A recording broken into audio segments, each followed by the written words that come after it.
Okay, I'm going to call this meeting to order of the Bellingham City Council for May 19th, 2014. Tomorrow here in Council Chambers is the Washington State Transportation Committee meeting open to the public from 9 a.m. to, I believe, 4 p.m.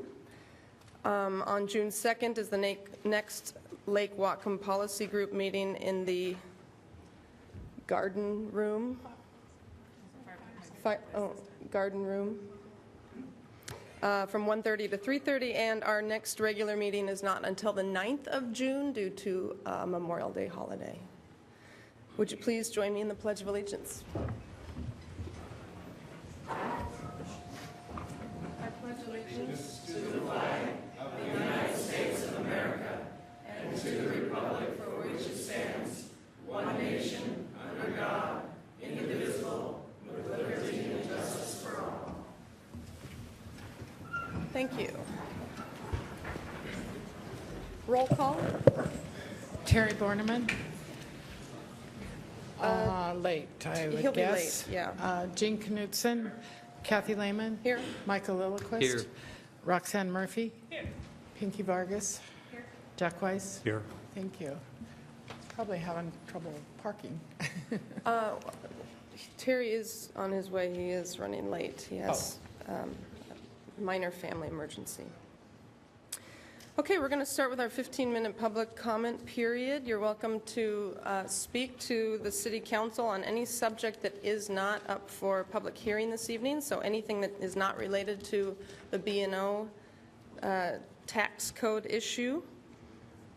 And we've got a number of folks signed up here, so I'm going to call the first three. Come down and make a line, please, at the door, and when you get up to the microphone, you have 3 minutes. Please introduce yourself and then share with us your thoughts, starting with Kaylee Galloway, Luke Cosbab, and Graham Marmion. Come on up. Hello, members of the City Council. Can you hear me all right? Sure can. Perfect. Thank you for having us here today. My name is Kaylee Galloway, and I currently serve the students of Western Washington University as the Associated Students Vice President for Governmental Affairs. I'm here today to express my support for the Rental Safety Ordinance to ensure that all tenants, students, and community members alike have access to safe housing. I'm here with some of my peers who are eager to share their stories as well as stories from fellow students. We have been collecting numerous testimonies this last week from students who were unable to attend tonight. We are here representing the nearly 15,000 students at Western Washington University and appreciate your continuous support. Thank you. Thank you, Kaylee. Luke Cosbab. Hi, I'm Luke. I'd like to briefly talk about my experiences renting with Lakeway Realty. I have been renting with Lakeway since September of this last year, and the experience has been very negative. They've provided us with a house that's been infested with black mold. It had a leaking roof, a rat infestation. The carpet was ruined with dog urine from previous tenants. There were many broken windows and many, many more problems. The list goes on and on. We gave them a 10-day grace period where no one would be there so that they could specifically fix these problems. And during that time, they did not fix any of the problems. Eventually, while we were living there, they started to fix a few of the problems, but it took months of us calling in and reminding them every day that they needed to come out and help us. And the main point I wanted to get across was that if there were any less tenacious tenants living there, none of the things that we've gotten done would have gotten done, and that house would have remained in an unlivable situation. And I just don't think it's right that tenants should have to fight their landlords or their realty companies in order for them to have a safe living situation and a safe home. So I'd like that to change. Thank you. Thank you, Luke. Graham Marmion. Hi there. My name is Graham Marmion. I'm a senior in economics over at Western Washington University, and I'd like to share just a few quick stories that were shared by students at Western Washington University about their opinions on this rental safety and their stories. Both the stories I'm about to share are stories that could have been completely avoided if the if the inspections that are required by this rental ordinance were in place. The first of which came from an anonymous student that said they moved into a Chuckanut property apartment and it was dirty and infested with fleas. However, their landlord claimed that they infested with fleas and brought in the fleas, and they ended up having to pay to get these fleas cleaned up that were already there when they moved in. An inspection would have noticed these fleas. An inspection would have saved this person that trouble of dealing with those. And a significantly bigger problem is this person was living at a place infested with mold. It was not, they were not aware until they developed a terrible cough, which over time followed with vomiting. They ended up thinking they were about to die. I mean, that's reasonable. You start vomiting in the middle of the night, get a terrible cold. They ended up going to the hospital, got prescribed antibiotics, which fortunately and wonderfully cleared up the problem. But this person had to encounter mold in their home, ended up searching through, discovered this black mold growing in their home, and an inspection would have noticed that. An inspection would have found this mold, stopped this person from having to have this middle of the night trauma, thinking they're going to die, and having to go to the hospital to find antibiotics. So I absolutely support this rental ordinance as a student, as an economics student, and as a part of the Associated Students of Western Washington University. Thank you. Thank you, Graham. Next up is Josie Ellison, followed by Matt Bobbink and Nick Doherty. Hello, I have the pleasure of serving as the Associated Students Vice President for Academic Affairs this year, and part of the reason that this is important to me, especially in my position, is that in order to even be able to succeed academically, you do need to have a safe place to live. So I'm just going to read, like Graham, a couple of student stories that either could not be shared tonight because they had work or they weren't comfortable sharing a story about the landlord that they're currently renting from. So the first one, our rental experience has been as fun as getting your teeth pulled. We have had thefts from our house, and overall preparation and care of the property by the property owners has been very poor. We have broken appliances, floors that sliver feet, paint and wallpaper peeling off the walls in every room. It doesn't feel safe at night nor when we are home alone, and the rent price is absurd for the lack of quality and living conditions. And then the second story is from Aubrey. I'm comfortable sharing their name. I strongly support safe rental property legislation. Just because we are college students does not mean that we can be treated with any less respect. I rented out of a garage last year in my last house, and the rent was ridiculously high for the little amount of maintenance our house received. We had to deal with broken windows, constant mold, and many other problems that our landlord would not address. So we deserve a better standard of living is how they ended that. And I think it is just very important to realize that these are things that affect already marginalized identities. So it's people that already don't necessarily have the space to be able to confront these issues directly that are being most affected by these problems. Thank you, Josie. Matt Bobbink, followed by Nick Doherty. Good evening, council members, Mayor Linville.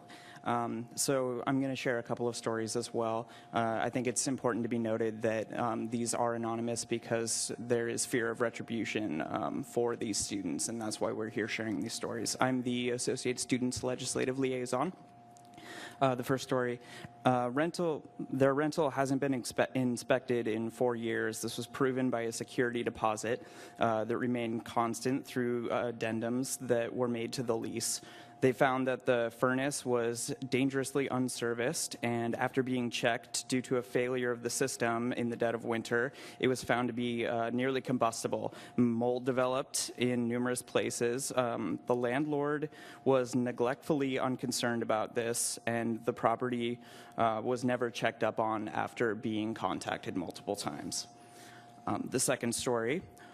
This directly applies to Lakeway Realty, which is where 5 friends and this individual went to seek housing. They found a house for them that had been recently purchased by Lakeway Realty that was not yet finished being turned around and being ready for being rented. They wouldn't get it heated. The carpet upstairs had dog feces on it, and the walls had blood on them.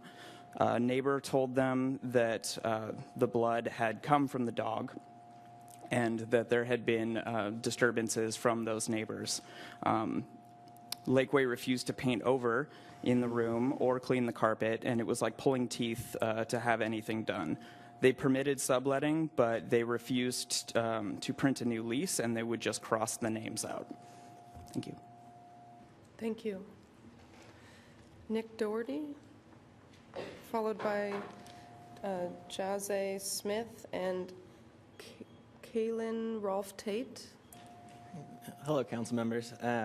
My name's Nick Doherty. I'm a senior economics major at Western this year, and I work in the representation and engagement programs of our associated students. I wanted to share 2 stories with you that were given to us by students. The first, my landlord confusingly worded our lease so that she was not responsible for anything in the house being broken or breaking during our lease. She lied to us about the heating on an entire floor of the house. It was completely broken, but we didn't know that until we moved in and it got cold. Also, she told us that the washer and dryer worked.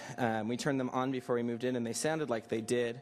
But upon moving in, when we tried to do laundry, we turned them on, and there had been detergent poured into the motor, making it sound like it worked, but making it completely inoperable.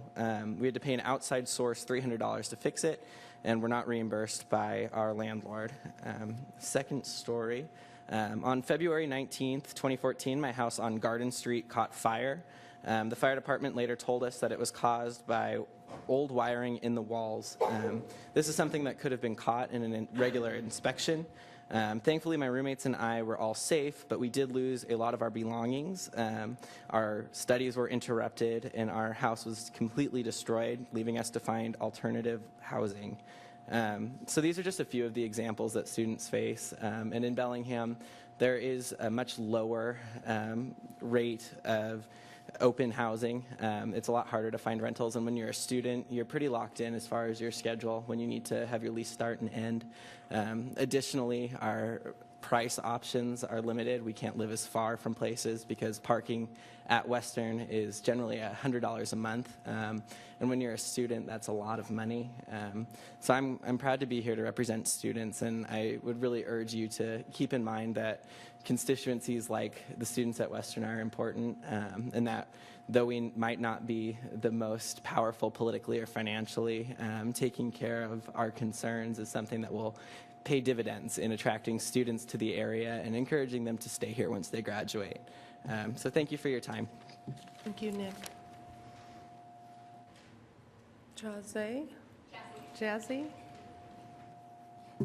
I too am sharing some stories that were presented to Bellingham, and the first story that I have is someone who said, I was living in a place that was always damp. There was a closet that consistently smelled musty and moldy, but nothing was done. Then their room started getting moldy. The clothes started smelling musty. The walls around their bed had mold, and the worst was the bedding. The pillow and mattress ended up growing mold within it, and the complex made them sign a mold agreement to basically take the responsibility off of them, and had buried that in their lease. And the second person said that their landlords have made them felt like they had no power as a renter, and that they were ignored, and their legitimate complaints went unanswered, and they insulted the renter and threatened them with legal action for no reason. Thank you. Kaylin Rolfe Tate, followed by Joseph Levy and Leah Stevenson. Thank you. My name is Kaylin Rolfe Tate, and I'm also here to share some anonymous stories from my peers. Our landlord will not pay to get our water system changed. The water is not at the right temperature ever, so it fluctuates based on who is running water in the house. So if I'm in the shower and someone runs the water in the kitchen, it turns on so hot that we have been burned. We cannot turn it down or to its normal temperature. It needs a new circulatory system, but our landlord says that that is too expensive. I feel that this is a safety issue. Never use Lakeway Realty. They couldn't care less about the condition of the house you're living in. It takes multiple calls for someone to come do a poor job to fix your problem. Our carport was slowly falling down over all last year. Luckily, we got out of there before it could completely come down. They don't care about us, only about the ever-rising rent that they want to collect. Thank you. Thank you.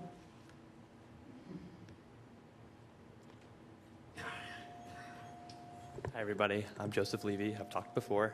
I'm actually coming on a different matter. We're done reading our stories. I just wanted to show you all the petition we've been working on for the past few months. Right now, we have 1,160 signatures in support of this ordinance.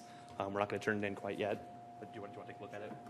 We're going to keep collecting signatures. We've been standing out of Red Square, standing in Vendors Row, and I just wanted to give you all an update saying we'll come back with more, and we're going to give them all to you at some point. Yeah, thank you. Thank you, Joseph. Looks like Leah Stevenson, followed by Cal Leenstra. Okay, my name's Lou Stevenson. I reside at 317 Bayside Road. I'm the individual that handed you guys the 10-page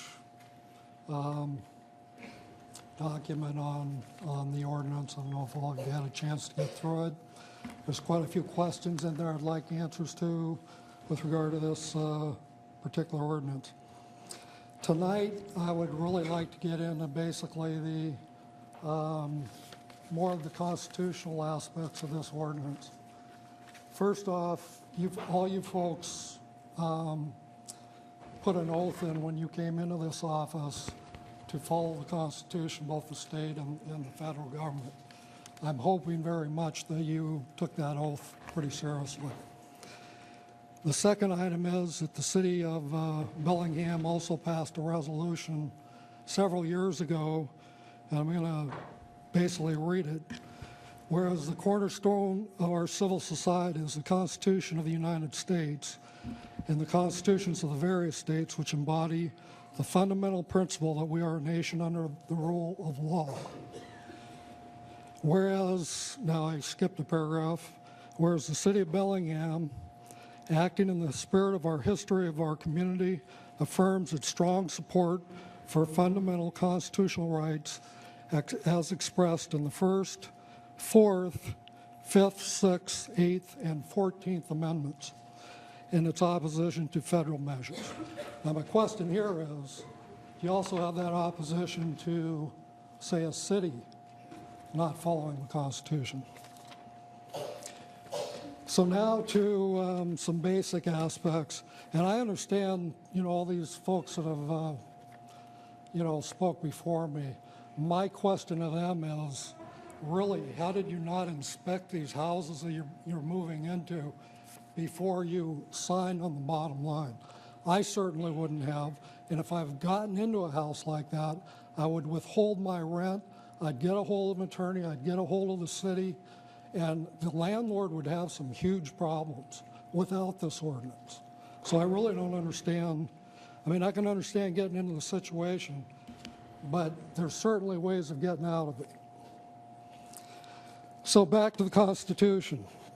Basically, I want to kind of hone in mainly on the probable cause issue. And basically, under Supreme Court and state court decisions, both the Ninth Circuit and local decisions, you cannot force a landlord to give consent for a tenant to go into their house. Now, if the tenant gives you consent, go right in. But you cannot force me as a landlord to override somebody else's constitutional rights, which is that there has to be probable cause by a government to walk into your house.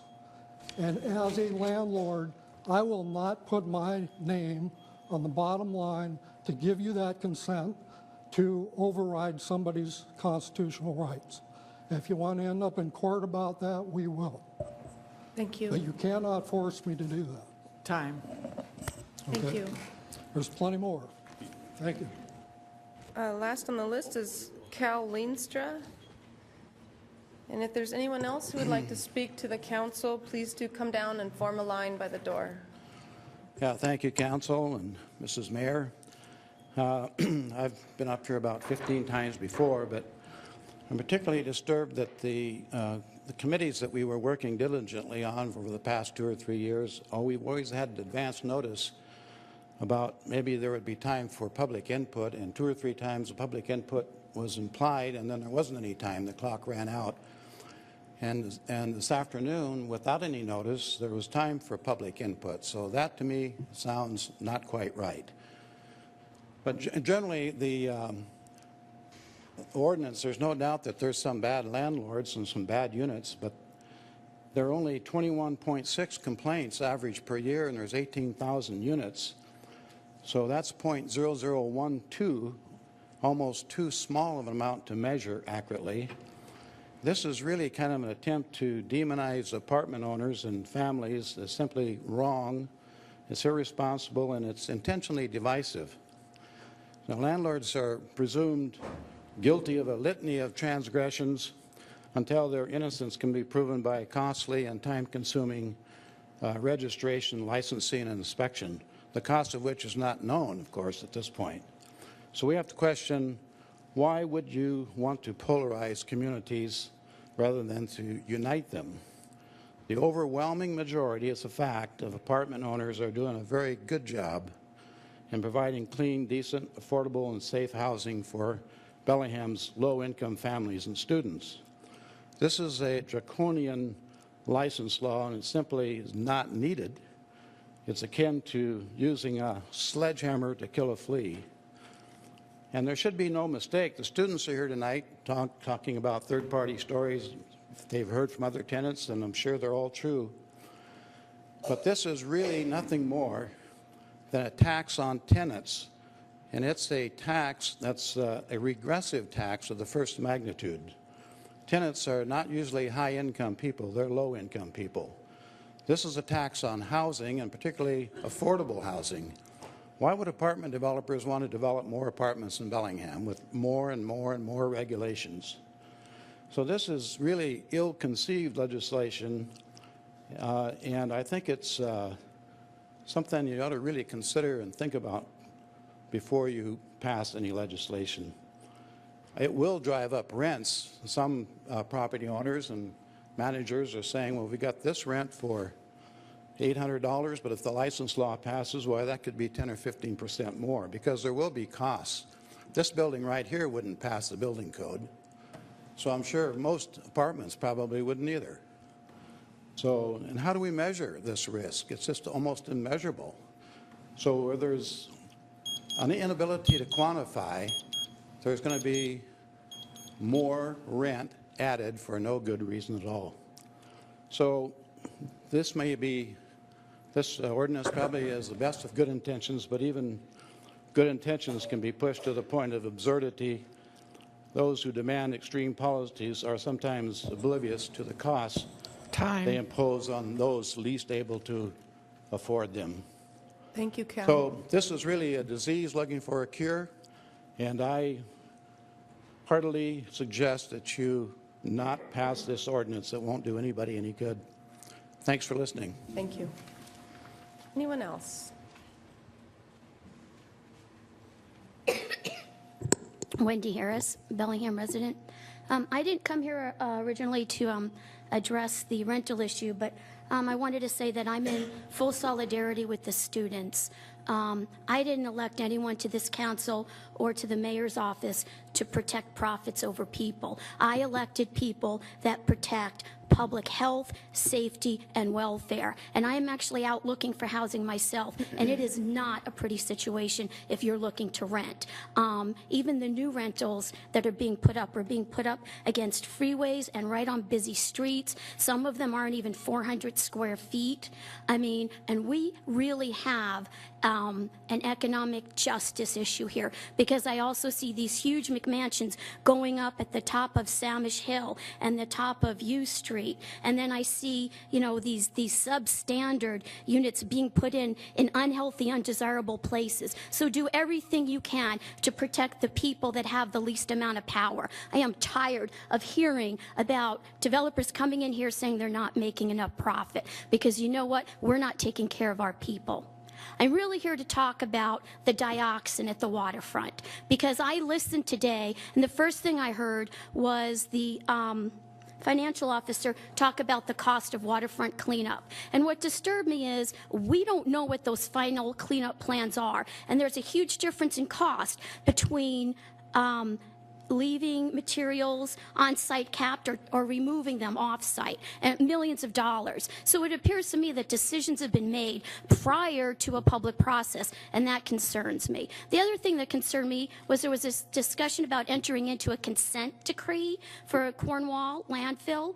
we don't have a final cleanup plan. Why are we entering into a consent decree when we don't know what the final cleanup plan is yet, at least in theory? It was being discussed as if it was already a done deal that it would be capped. And the Lummies have raised huge objections to that. And one of the concerns I have is that the consent decree is entered into between the city, DOE, the port, and DNR. And you're leaving out an important property owner, and that's the Lummies. They have treaty rights to the waterfront, to fish, and to hunt, and those rights are being ignored, and they are objecting to almost everything we're planning to do on the waterfront. Why aren't we bringing them into the process? Why aren't we bringing them into the process now? Why aren't they part of this planning that's going on for the consent decree? Now's the time to get them involved, not 2 months before we go to a hearing on what's been proposed.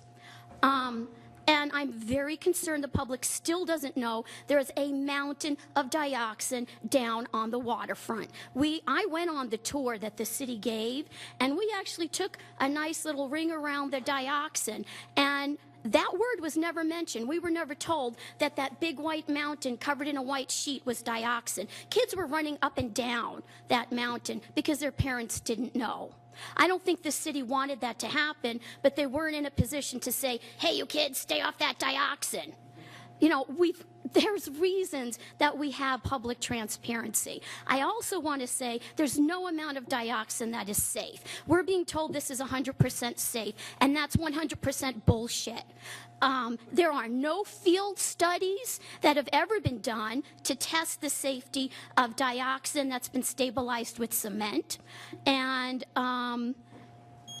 there's no safe disposal method. The EPA doesn't allow dioxin to be covered more than 3 years before it's revisited because there's no safe disposal method. Please take care of your citizens. Thank you. Thank you, Wendy. Anyone else?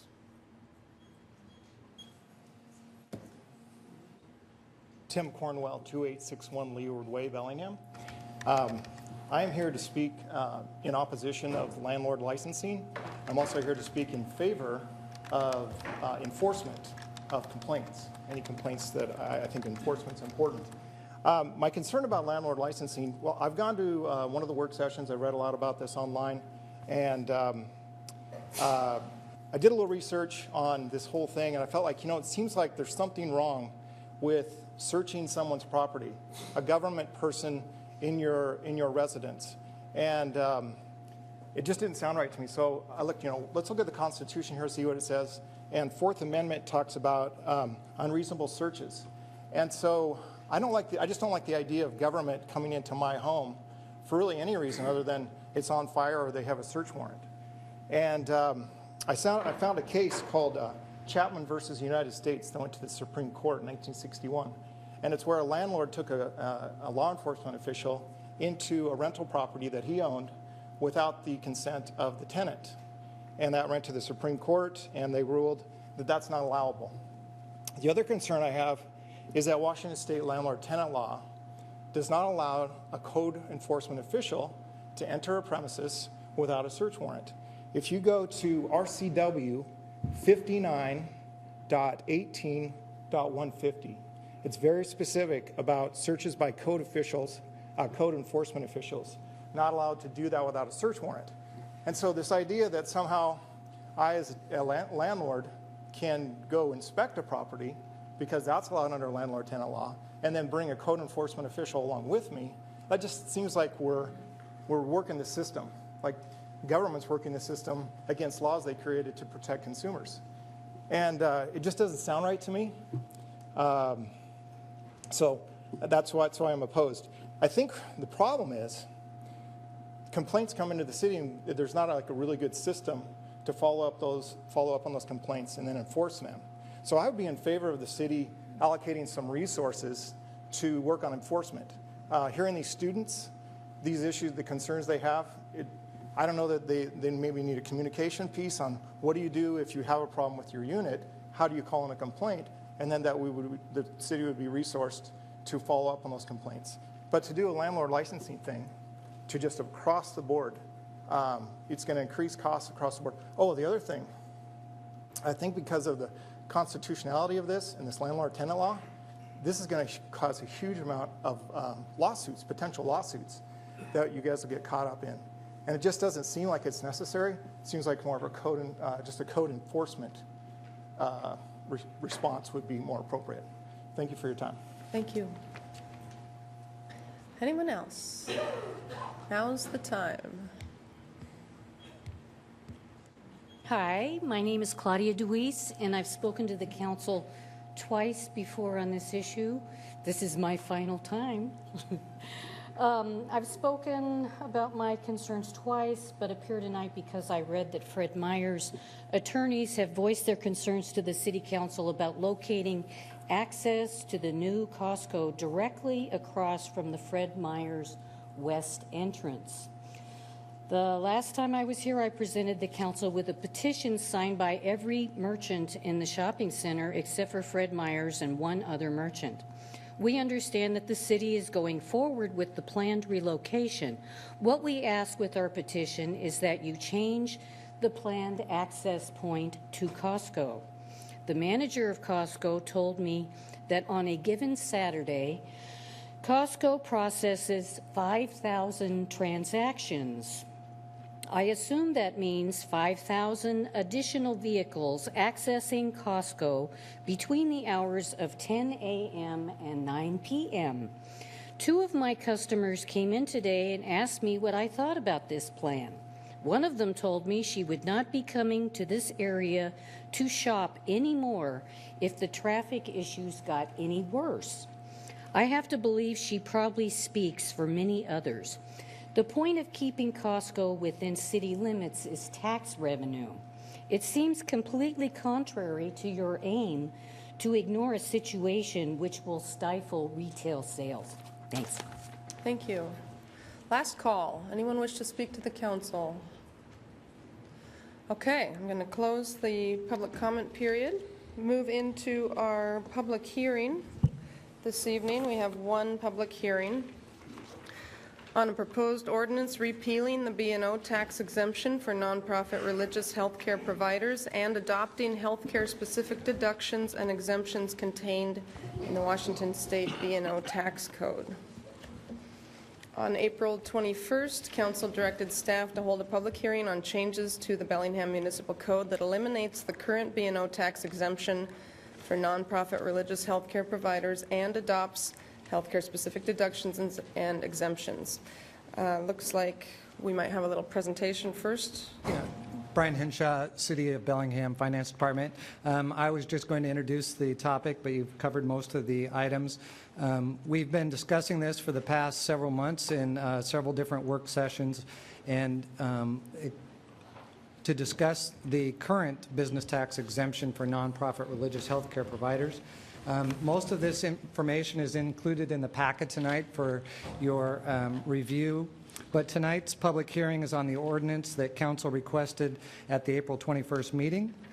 It does modify the Bellingham Municipal Code to eliminate the current B&O tax exemption for nonprofit religious healthcare providers and adopts healthcare-specific deductions and exemptions contained in the Washington State B&O tax code.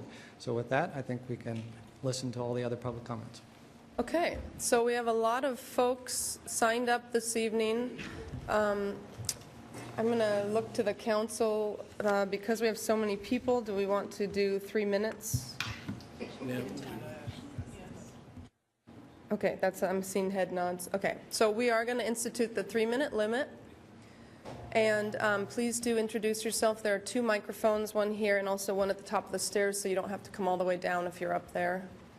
And we'll kick it off with Barb Lupo, followed by Ronald Buczynski and Roland Trenauth. Feel free to come on down and form a line at the door. Good evening, and thank you. My name is Barbara Lupo, and I serve as the chair of the Peace Health St. Joseph Medical Center Governing Board. Tonight, you are going to hear from a number of people uniquely qualified to speak about what St. Joe's does in and for this community, including our hospital CAO, the leader of Pacific Northwest Network, our community partners, and those we have sponsored, as well as citizens whose costly but life-saving health care was paid for free. Remember, in this conversation, our only job is the health of this community.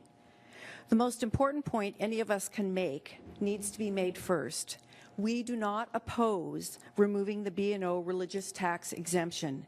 We ask only to be taxed a rate that is fair, appropriate, and recognizes the community benefits, financial and otherwise, that St. Joe's already provides.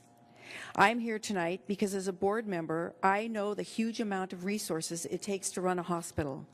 I'm proud that as a board and as a medical center, we responded to the community's call for a palliative care program, for a hospice house, and for a single-site integrated cancer center we invested in heavily and continue to pay to ensure that Bellingham citizens have those important facilities and services right here at home.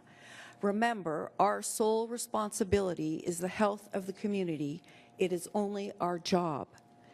I'm also here tonight because as a longtime downtown business owner and co-founder of the Downtown Network Neighborhood Association, I know the economic vitality St. Joe's provides as our city's largest employer.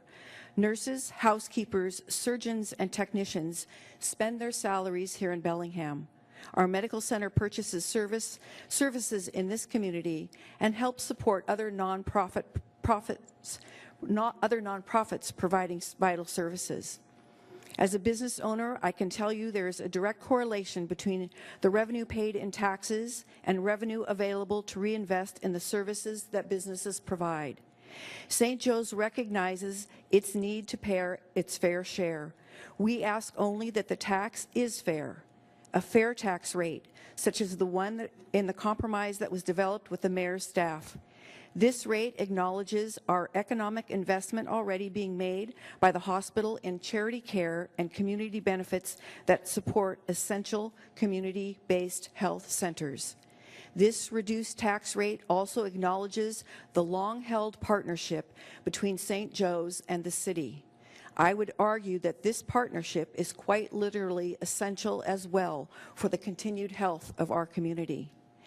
St. Joe's is innovative, supportive, and collaborative in our journey to keep this community a healthy community, regardless of a citizen's ability to pay. And frankly, I can't imagine living and working in a community in which the community government turns its back on this kind of partnership. For these reasons, I am asking you to thoughtfully consider the compromise tax proposal. Thank you for the opportunity to speak. Thank you, Barb. Ronald Buczynski, followed by Roland Trenouth and Bree Johnston. I'm Ron Buczynski, the Executive Director of Lighthouse Mission Ministries in Bellingham. I've served in Bellingham for 9.5 years and worked daily with the homeless in 3 communities for 27 years. Last year, our mission's 90th in Bellingham, we provided over 53,000 of emergency nights of lodging and 143,000 meals to those who requested assistance. Additionally, the 2 medical clinics we sponsor served over 1,000 walk-ins. We charged no fees and received no United Way funding or housing levy funds from the City of Bellingham by choice, while paying thousands of dollars in fees monthly to the City of Bellingham to provide these compassionate services. I know that the cash value to this community of these essential services is millions of dollars that are voluntarily funded by the good people of Whatcom County. We could not provide many of the services we provide to Bellingham without the selfless support of Peace Health St. Joseph Medical Center. I'm thankful every day not only for the quality of our local hospital, but also for the fact that every day our staff and guests don't have to commute to the closest hospital 40 miles away. We house many mentally ill men and women each night, as well as 2 respite shelter individuals who need professional health on an ongoing basis, but not in a hospital, and we work with St. Joseph's on that, every night. Daily, these services invariably involve our friends at Peace Health St. Joseph Medical Center, partnering with us as we provide housing and various maintenance to keep these troubled guests off the streets, out of jail, or out of the coroner's morgue, not to mention the incredible liability and risk involved in serving these guests. Peace Health St. Joseph Medical Center receives no funding for hundreds of people like this that they serve each month. The average mental health admission to a hospital in Washington State, and this is from the Seattle paper, averages $20,000. Peace Health, St. Joseph Medical Center's unfunded services last year in the name of Christ was millions, millions, millions of dollars unfunded. I respect this council and your service. One of you served at Lighthouse Mission with distinction. In the past years, I've worked closely with city councils. My experience tells me that this is not a legal issue. This is not a money issue either, because God help us if we're just bottom line people here tonight. This discussion's about doing what's right by an essential institution in this community, county, and region, and I hope you'll support our mayor's recommendation regarding Peace Health St. Joseph Medical Center's tax obligation to Bellingham. Thank you, Ron. Roland Trenouth.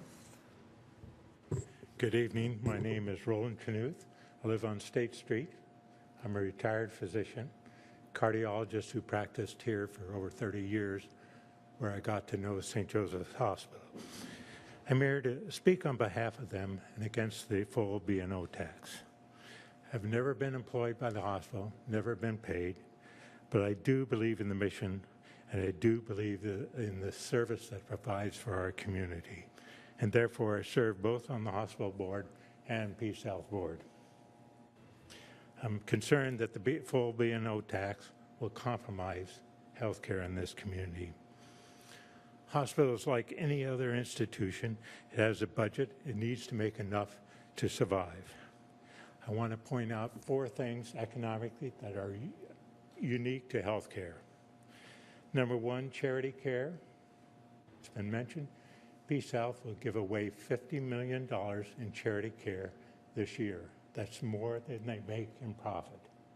And many of those people have insurance, it's high deductible, and they can't afford the out-of-pocket care. Medicaid only pays 50 cents on a dollar of care, so the hospital loses money with every one of them. The ACA or Obamacare, 2/3 of the patients who signed up are on Medicaid. The hospital will lose money. Many hospitals across the state and the nation are limiting the number of Medicaid patients that they will take. Medicare only covers 85 to 90 cents on the dollar of cost. Many hospitals are limiting the number of Medicare patients they take. Peace Health does not. They take all patients. Number 4, some services lose money. Mental health, for example. Across the state over the past decade or 2, most of the units have been closed or reduced in size. Peace Health has decided to keep their unit open and, in fact, has improved it over the past few years. You must realize that maintaining the hospital facilities, keeping up with the latest advances in medicine, attracting and keeping high-quality healthcare providers, nurses, physicians, pharmacists, and others is very expensive and demanding on the financial viability of the hospital. It is essential that we maintain the services that Peace Health provides in our community. I'm afraid that any reduction in the amount of money will result in changes in services that we provide. One other thing I might point out, my wife and I, every Thursday night, go out with a Hope House group of Hope House volunteers. We provide meals to the homeless, and we see those individuals out in the street. We see their health needs. Many of them are severely mentally ill. Many of them need much medical care, and they go to the hospital. They're treated with dignity, compassion, and they receive the same care that you and I do. Thank you. Thank you, Roland. Bree Johnston, followed by Scarlett Stringhold and Gary Windja. Good evening, Mayor and members of the Council. I'm Bree Johnston. I'm the Director of Palliative Care at Peace Health. I moved here almost 3 years ago from the San Francisco Bay Area. Please don't hold that against me. I have focused my career on caring for medically vulnerable adults, medically insured and uninsured adults, elders, and patients with serious illness. I decided to move to Bellingham to begin a palliative care program because I was enchanted by the Bellingham community and impressed by the commitment of Peace Health to provide care to uninsured and vulnerable populations. Peace Health's commitment to the community and mission to provide care to all people spoke to me. In California, cities and counties provide financial support to safety net hospitals because they know that supporting health care helps their communities. The city and county of San Francisco contributes 3% of their general funds, $100 million annually, to support the critical mission of San Francisco General Hospital. Other California counties and cities provide similar levels of support. Most cities in the state of Washington support their not-for-profit hospitals through either a B&O tax exemption or hospital district tax revenues.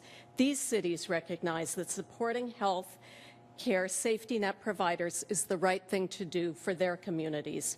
We realize that cities have many responsibilities and that health care is only one, but we argue that it is a vital one.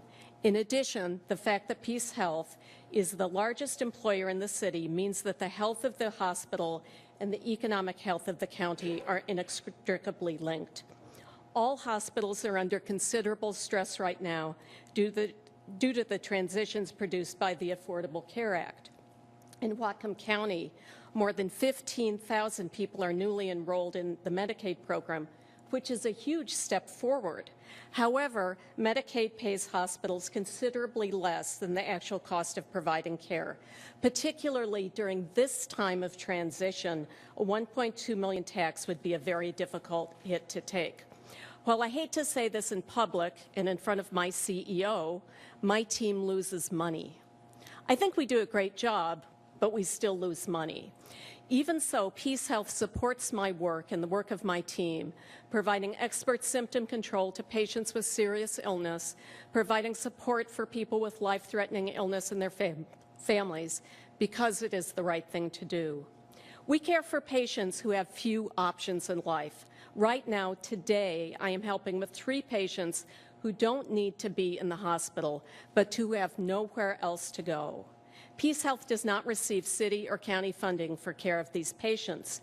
However, we provide these services anyway because it's the right thing to do for our community. I worry that some of these essential services that make me so proud of the work we do may have to be terminated if the new tax goes into effect. We hope that you support the compromise tax position because it's the right thing to do for the people of our community. Thank you. Thank you, Bree. Scarlett Stranghold, followed by Gary Winya and Currit Smith. Good evening. My name is Scarlett Stringholt. I'm a registered nurse and a nurse team lead on St. Joseph's Medical Care Unit, where I've worked for the past 5 years. This is the largest unit in the hospital, where we provide care for patients with all types of acute care diagnoses. One of a nurse's primary roles is to be an advocate, specifically to speak for those who are unable to speak for themselves. In light of the proposed tax compromise between the City of Bellingham and St. Joe's, I have come here today to offer perspective that many of you may be unfamiliar with, and that is the one of the bedside caregiver. I am proud to be a nurse at St. Joseph Medical Center because I, as well as my fellow caregivers, take the vision and values of Peace Health to heart. Our vision states that every person receives safe, compassionate care every time, every touch. That sounds really nice, but when you take a closer look at it, these people, these patients are your coworkers, your neighbors, your friends, your parents, your spouses, your loved ones, your children. We serve each and every person who comes into the hospital, regardless of who they are or their ability to pay. Truth be told, the frontline caregivers, the people actually at your bedside, often have no idea if you're insured or not, or if you can even pay for any of the services we're providing. I am proud. Every single day I've worked at St. Joseph's for the past 5 years, I have seen the most vulnerable people of our community being cared for, as most of them come to my unit. This is a huge population who rely on caring and expertise without any means to give back. Some of the people we care for include dementia and Alzheimer's patients without family to share the burden of their disease, an ever-increasing population of patients suffering from mental illness, drug, and alcohol addiction. Patients without incomes, without homes, who without St. Joseph's would be without any means of recovery and healing from their very serious illnesses. We serve hardworking members of our community who are between jobs and insurances, an even larger population of those who can cover a portion of their bill, but are without the resources necessary to afford the entirety of it. It is our civic duty as a community to ensure these people are cared for in the same way that all of us want to be cared for when we go to the hospital. In our community, this need is met through St. Joseph Medical Center. As a bedside nurse, the financial side of hospital operations has never been a big focus for me, and I don't really care for it to be, truth be told. But when I heard about the new tax, I wanted to take a good look at what that would mean for me as a bedside caregiver and what that means for the community that I am proud to live in. St. Joseph Medical Center publishes a report each year that demonstrates the benefit provided to the community, in particular our vulnerable patients. For example, in 2012, St. Joe's provided almost $13 million in charity care. That same year, we had to write off nearly $36 million in unreimbursed Medicaid. We also delivered over $2 million directly to the community through financial contributions. We are already working with really finite resources at the bedside and are constantly striving to find new ways to give this community the excellent care it needs. If the tax compromise is not accepted, this huge financial burden will undoubtedly be felt by those of us serving the community at the bedside in the form of fewer resources to care for our patients. Please consider the charity of our hospital that it gives when it's fulfilling our vision and values that the people who actually care for you really believe in, and accept the compromise tax solution. Thank you for your time. Thank you, Scarlett. Gary Winya?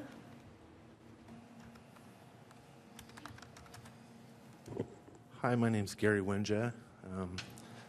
I've lived in Whatcom County for over 10 years, and I wanted to just share my story as to my interactions with Peace Health. 8 years ago or so, 6 years ago, I got really ill, and I was a general contractor here, and I was having a hard time as a single parent. And I petitioned them. I ended up in the hospital with a pretty good bill, and I petitioned them to work with me financially on my bill, and they did exactly that. Because of the fact that I was making some money, they didn't reduce my entire bill, but asked me only to commit to them to pay them back at a pace that was possible for me. Several of the physicians actually dismissed my entire bill and just wrote me off, sent me a zero due notice. And I wanted to just express how that impacted me as a person. I was taken back very, very much from that, and I made a decision at that time 6 years ago to go back to school to become an RN because I made up my mind I wanted to work at St. Joe's. And 2 weeks ago, I got my license. So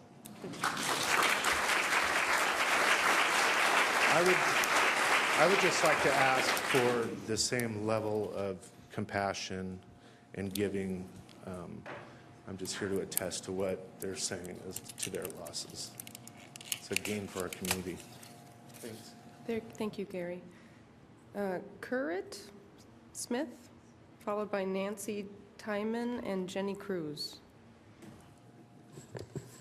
I am Curtis Smith, retired Bellingham dentist, retired from private practice but still functional.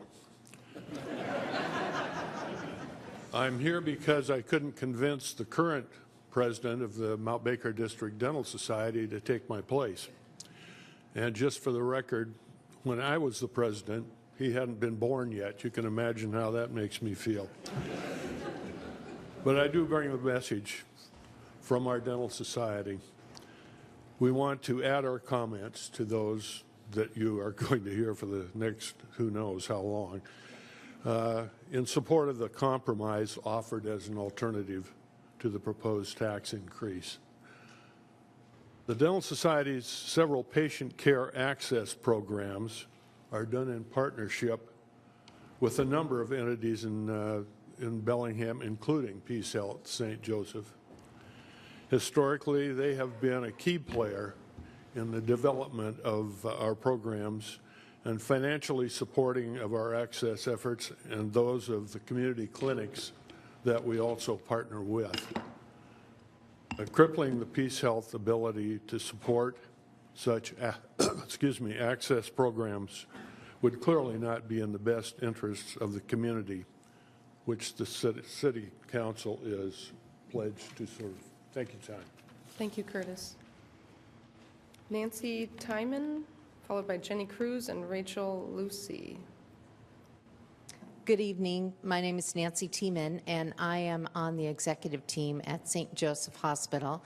I'm filling in for Nancy Steiger, who is our Chief Executive Officer and Chief Mission Officer, who was urgently called away with her husband in eye surgery. So she sends her regrets, wishes she could be here, but she's with her husband right now. Thank goodness she left me her notes. I'm going to talk briefly about how PeaceHealth is preparing for the future of healthcare in our community and how our mission and our values guide us in this work, as it has for the last 120 years. First off, let me remind you of something that Nancy wrote in a letter to the mayor and the council last year. I want to repeat it again because there are new members on the council who may not have received that communication or had an opportunity to review it. Nancy wrote that she was afraid that we, both the city and the medical center, have perhaps come to take each other for granted. That silver lining is that we can change that. So thank you for allowing us to speak with you this evening, and we look forward to continuing the conversation. PeaceHealth is a not-for-profit health system providing care for communities in Washington, Alaska, and Oregon. We're organized into networks of care, each anchored by a major medical center that maintains relationships with smaller rural hospitals. In Bellingham, we have St. Joe's, networked with United General in Sedro-Woolley, Peace Island in Friday Harbor, and Ketchikan Medical Center in Alaska. Our aim is to provide routine services close to home for people in smaller communities while providing patients with the option of coming to Bellingham instead of Seattle for more intensive care. I think, as you are aware, we are blessed with a very sophisticated and state-of-the-art hospital here in Bellingham. And part of what sustains these services is our successful network growth strategy. That also means growth for many businesses in Bellingham as well. Organizing into networks of care is just one way we are preparing for the future of healthcare, which is frankly coming on us very quickly. And I could talk more about the business of healthcare and industry consolidation and the importance of maintaining a not-for-profit, mission-driven hospital in Bellingham as opposed to profit. And I'd be glad to do so with any of you in the coming weeks, days, and months. But in my remaining time with you tonight, I'd like to focus on Nancy's other job, and that is Chief Mission Officer. As the Chief Mission Officer, Nancy is responsible for ensuring that we carry out our mission on a daily basis in a way that is true to our values of respect, stewardship, collaboration, and social justice. We aren't perfect, but we learn from our experiences as we continue to strive to be better. We're in relationship with our community. After this evening, I hope you will appreciate that these are not just words. We really do use our values as a lens through which we discern our course of action. We care for people in a way that honors their individuality. We pay our caregivers well, and we provide good benefits and are good stewards. And we have done this for 120 years in collaboration with the City of Bellingham for decades. I would ask that you not abandon this vital partnership. Thank you. Thank you, Nancy. Next up is Jenny Cruz, followed by Rachel Lucy and Scott Duro. And I am just going to remind folks there is a 3-minute limit, and we're going to start being a little more strict with it. So when you hear the beep, please wrap up as quickly as you can. Good evening. My name is Jenny Cruz, and I'm a medical oncologist and the medical director for cancer services for Peace Health in the Northwest Network. My husband and I moved from North Carolina to Bellingham 2 years ago. We were drawn to Bellingham by the unique sense of community and social responsibility that this region embraces. I was drawn to the position here at Peace Health by its mission, particularly to relieve pain and suffering and to promote personal and community health. There has been a true alignment between the mission of Peace Health and the social conscience of this community. But I fear that this alignment is jeopardized by the City Council's recent consideration to repeal the exemption for the B&O tax and to reject a compromised tax position that Peace Health leadership and the Mayor's office have proposed. My colleagues and I at the St. Joseph Cancer Center treat some of the most vulnerable citizens in this community, those diagnosed with cancer. A cancer diagnosis can be physically, psychologically, and emotionally devastating. Now it is often also financially devastating. With newer specialized treatments, the cost of cancer can approach $10,000 a week. Many patients cannot afford those costs, even with insurance. The Affordable Care Act has guaranteed coverage for many people who did not have insurance, but it does not guarantee adequate coverage to meet the overwhelming costs of a cancer diagnosis. The out-of-pocket burden for many people on subsidized health plans is an added stress when they're undergoing cancer treatment. We are committed to caring for these patients and finding the resources to cover these costs. Many of those resources are internal charity care provided through Peace Health. I believe that the City Council should work together with Peace Health to maintain support for our community health care safety net. The implications of a $1.2 million tax hit to Peace Health will have significant negative consequences to important programs. Two such programs in cancer care are clinical trials and navigation. After a diagnosis of cancer, patients and families are often faced with a complex system of tests, appointments, and new confusing terms and information. Some of the most vulnerable patients with cancer are those with limited socioeconomic support and limited education, and they need to find their way through this confusion. Navigation programs provide nurses who help patients and families find answers to their questions and who help coordinate care and ensure that patients receive timely and appropriate treatment. Clinical trials provide cutting-edge therapy for patients with life-threatening diseases. But both of these programs are not revenue generating and are at risk if St. Joseph is faced with balancing a budget that includes an additional $1.2 million liability. Thank you. Therefore, on behalf of the caregivers at the Cancer Center and cancer patients in this community that we serve, I urge you to support the compromised tax position, which would allow the city to recoup lost tax revenue and would allow Peace Health St. Joseph to continue to provide jobs and health care for its citizens. Thank you. Next up is Rachel Lucy, followed by Scott Duro and Lars Crabo. Thank you for hearing us tonight. My name is Rachel Lucy, and I serve as the Director of Learning and Development at the hospital. I'm a mother of 2 daughters who both attend Bellingham schools, and I've lived in Whatcom County with my husband for my whole life. I am going to read a list of nonprofit organizations in our community that have an important thing in common. Our Bellingham firefighters, the Bellingham School District, Bellingham Tech College, Catholic Community Services, the Coast Guard Auxiliary, Lemmy Indian Health Center, NAMI, Northwest Youth Services, Opportunity Council, Relay for Life, Volunteer Center, the Health Department, WAHA, Whatcom Dispute Resolution, Whatcom Community College, and our very own Whatcom Medic One. The common denominator here is Peace Health St. Joseph Medical Center. All of these organizations meet at our very own Health Education Center on the St. Joe's main campus. They meet there for free, many of them 30 or 40 times a year. The hospital staffs and maintains the 18,000 square foot facility and invites nonprofit organizations to use the facility at no charge. This is one powerful example of how Peace Health supports the larger network of nonprofits that together make such a difference in our community. Learning and supporting growth in others is my life's work. I work at Peace Health because as an organization, we're not only committed to the development of our own caregivers, but we care about the development of our partner organizations and our whole community. Frankly, I'm concerned that a vote for the tax will, by necessity, force us to step back and question how things like the free use of this important education center can be sustained. Thank you. Thank you, Rachel. Scott Duro, followed by Lars Krabo and Marianne Scott.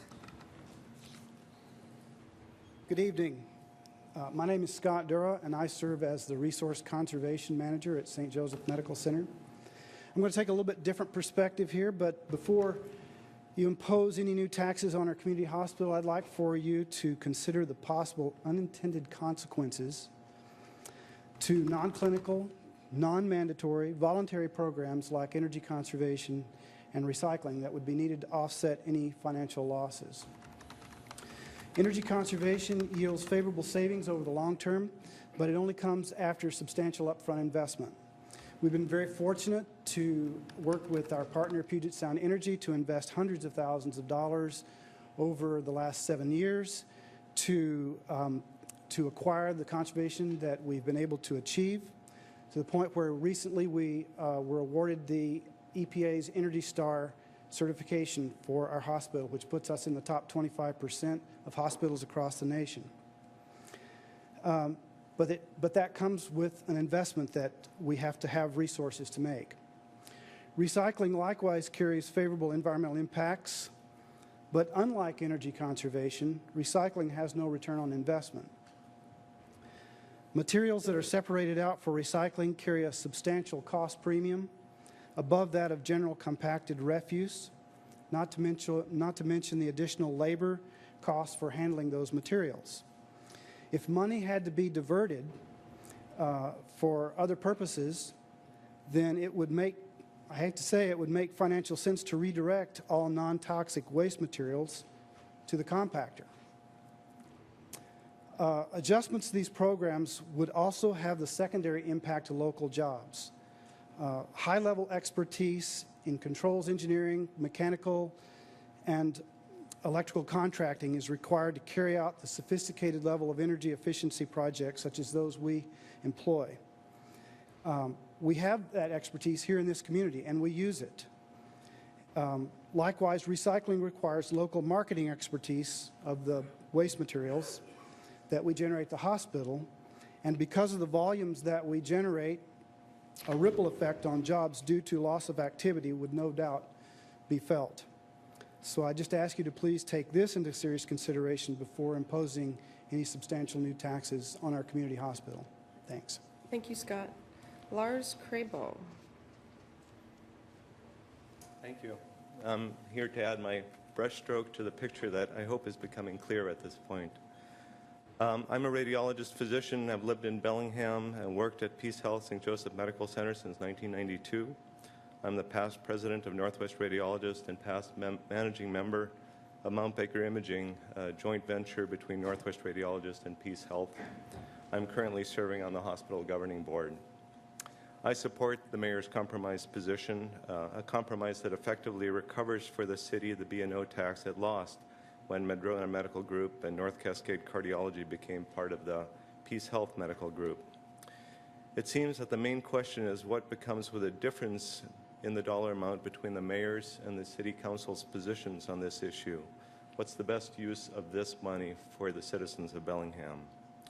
I'm not a religious person, but I found it helpful to consider why religious organizations were granted tax-exempt status anywhere in the world in the first place. It was because of the importance of the church's historical social functions in times of danger and in caring for the sick, vulnerable, and indigent. As you've heard, those are clearly the values of Peace Health, a nonprofit organization. The Sisters of St. Joseph of Peace came to Bellingham to care for poor lockers almost a century and a half ago. The mission of caring for the poor has continued unabated to today. It has expanded to include similar functions such as assessing and addressing community health needs and psychiatric illnesses, safety net functions that are poorly compensated today. I remember vividly that when Mount Baker Imaging was being formed, Peace Health insisted that imaging services must be provided even for those without the ability to pay. Now, it's important to consider that Mount Baker Imaging pays B&O tax, so why the difference? Why am I okay with the difference? We're not nonprofit, and we don't do a fraction of the things that you've heard about today for the community, although we try to be as generous as we can. I serve on the hospital board because I believe that a great hospital is important to our city. I know that Bellingham is well served by Peace Health St. Joseph Medical Center and is getting a lot more than excellent health care. Unless the City Council believes that it can appropriate these tax funds towards community health in a more meaningful way than is currently being done, I hope it embraces the compromise position as the best choice for the people of Bellingham. Thank you. Thank you, Lars. Mary Ann Scott, followed by Bob Deal and Judy Zeals. Hi, my name is Mary Ann Scott, and I currently serve as the Vice President of Peace Health Medical Group in our community. For 4.5 years, I was also a physician at the former Madrona Medical Group. I'd like to take a moment to answer 2 questions that have been posed by members of the Council. The first, why does Peace Health, which operates as a non-for-profit organization, need to have a margin? The second question is, why does Peace Health need to acquire medical practices? In regard to the first question, having enough capital reserves to support changes in technology, both medical technology and computer technology, is absolutely crucial. As a practicing physician, I can tell you our electronic medical record system has improved patient care by providing immediate access to data which guides our decision-making. This technology, unimaginable a decade ago, is as essential to me as my stethoscope. Without a margin, this would not have been possible. In answer to the second question, let me read a short statement from Jim Boxler, a practicing pediatrician from Peace Health Medical Group. Dr. Boxler was unable to be here this evening because he's currently seeing patients in clinic. I was the president of Madrona Medical Group when the decision was made to join Peace Health. It was Madrona's leadership that approached Peace Health about joining together. This was due to changes that we saw occurring in the financial sector at that time, 2007, and this made it difficult for us to get capital for needed investments, specifically an electronic medical record. We felt that joining Peace Health would minimize the disruptions and the departures that would eventually have occurred if we had asked our physicians to take this pay cut for the investment. This would have required a significant decrease in their compensation. Peace Health worked well with us in planning for the transition and answering questions about what the change would ultimately mean. Eventually, our physicians voted unanimously for Peace Health to join Peace Health in July of 2008. Since joining Peace Health, we've been able to stabilize compensation for our providers and staff, successfully recruit new providers more effectively than before, and we've been able to expand our care to populations and other within this community. As Madrona, we felt that we did our best to see all patients, but financial issues forced us to limit our access to poor-paying patients, such as adults with Medicaid and, to a lesser extent, Medicare patients. As Peace Health Medical Group, a great benefit for us has been the ability and the expectation to treat all patients equally, regardless of their payer status. We were able to eliminate the restrictions on adult Medicaid. The Peace Health Bridge Assistance Program has allowed us to care for uninsured patients while knowing these patients will have financial assistance from Peace Health. These changes have been very positive for both our group and our community. In conclusion, I would like to echo Dr. Boxler's appreciation for the services Peace Health provides for our community. Peace Health's mission is to promote individual and community health. I have no doubt that lower-income patients in our community are better off today because of this mission. I am convinced that if it weren't for Peace Health's willingness to purchase Madrona Medical Group, Bellingham would have lost the services of many of the dedicated and high-quality physicians. Peace Health also supports our medical specialists that could not otherwise be kept in Bellingham. Thank you. Bob Deal, followed by Judy Zeals and Brian Griffin. Hello, I'm Bob Deal, longtime local business person, almost as long as St. Joe's, and past member of the St. Joe's Hospital Governing Board. I'm here to speak in support of the partnership that the city has maintained with its area hospitals for generation. Notice I said hospitals. You all know that we used to have 2 hospitals in town, St. Luke's and St. Joe's. I was board member for both institutions and have a deep appreciation for how healthcare as an industry and community service has helped make Bellingham what it is today. 5 generations of our family have been served well by both hospitals. Presumably, when the City Council of years past created the religious exemption for nonprofit healthcare organizations, their intent was to support their hospitals. I cannot imagine why you would want to do otherwise. A decision to significantly alter the tax status of our hospital will, under your leadership, lead the state in reversing a productive and appropriate institutional relationship. As I understand it, the reason this question came up in the first place was because of the Madrona and St. Joe's merger. I was on the board of St. Luke's when Peace Health took over St. Luke's. I was also on the board of St. Joe's when Peace Health acquired Madrona. Believe me, we are lucky as a community that those 2 mergers happened the way they did. I can tell you, when St. Luke's and St. Joe's merged, that was the beginning of our medical system going from good to great. We have a heart program and now a cancer program that goes well beyond what one would expect in a community our size. As a business person, I am the first to sing praises of free market and competition, but healthcare in many ways is different. A community our size could not sustain years of duplicative, expensive medical technology and diluting labor pools that still have an exceptional medical center. Regarding the Madrona deal, those doctors came to Peace Health because they didn't have the capital to make it work. If Peace Health hadn't merged with Madrona, all of us are convinced that our healthcare system would have been set back years with less of key specialty services. I understand the hospital has agreed to pay the taxes the city has lost on that merger, and I agree with that. To go further with a major overhaul of B&O taxation on the entire operation will be severe punishment for the world-class services St. Joe's has developed the past few years. Frankly, the city should thank Peace Health for what they've done to stabilize the medical community. As some of you know, I love rowing, and I'm proud of having founded the Whatcom Rowing Association, thanks to you, and which today provides recreational exercise and competitive opportunities for dozens of our friends and neighbors. I'll close by quoting that well-known rower and philosopher, Jean-Pierre Sartre. He said, "Only the guy who isn't rowing has time to rock the boat.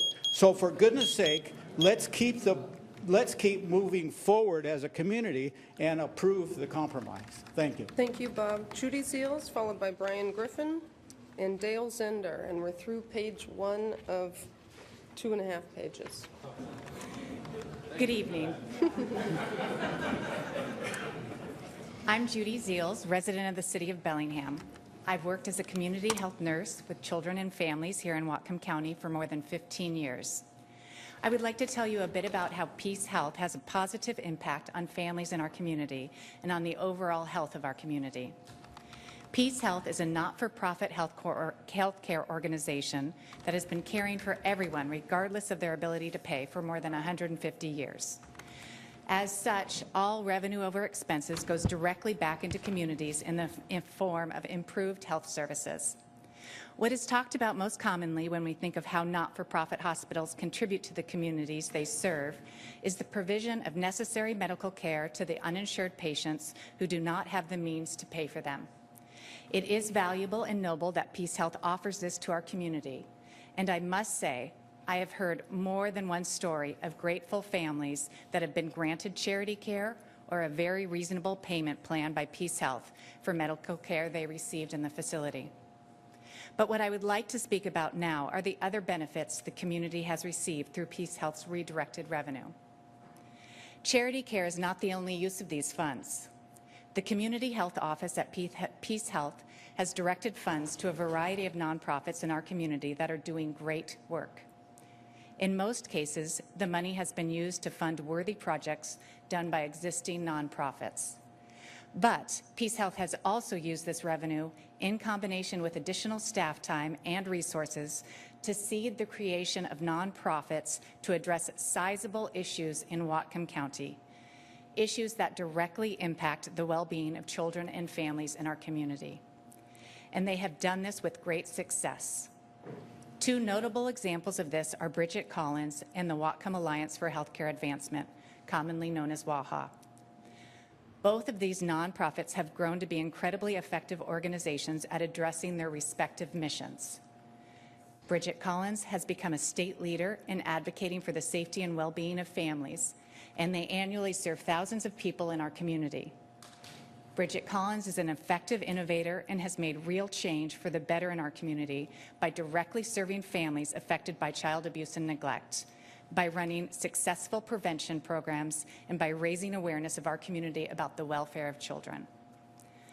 WAHA has made a national name for themselves through their work on improving the cost-effectiveness of healthcare delivery, and they are recognized as leaders in our state in connecting people to healthcare, which can be proven by the high numbers of new enrollees into healthcare in Whatcom County since the advent of the health insurance exchange. WAHA was a leader in the planning and implementation of the outreach into our county, which resulted in more than 20,000 people enrolled into either commercial health insurance or the state Medicaid program. WAHA has also been a longstanding partner with our schools to ensure children in our area have health insurance and access to health care. Both of these organizations have had tremendous positive impact on the citizens and overall health of our community, and by continuing to provide some form of tax break to PeaceHealth, you will allow the organization to continue to contribute in a very unique way to the health of our community. Thank you, Judy. Brian Griffin, followed by Dale Zender and Teresa Means. Brian Griffin. I live on Taylor Avenue. Some folks see this as a religious issue, a financial break, perhaps for a religious activity. But I would suggest that the matter before you is broader than that this is really a community issue. St. Joseph's Hospital has, from its very beginning, been a community project. In 1890, when those two nuns were sent from New Jersey to build a hospital on Bellingham Bay, where there was none, they came with no money. The community provided free land. The community raised the money to build the hospital. All through the history of Bellingham, St. Joseph's Hospital has provided its essential services, grown and expanded with the community, and found its financial support from within the community.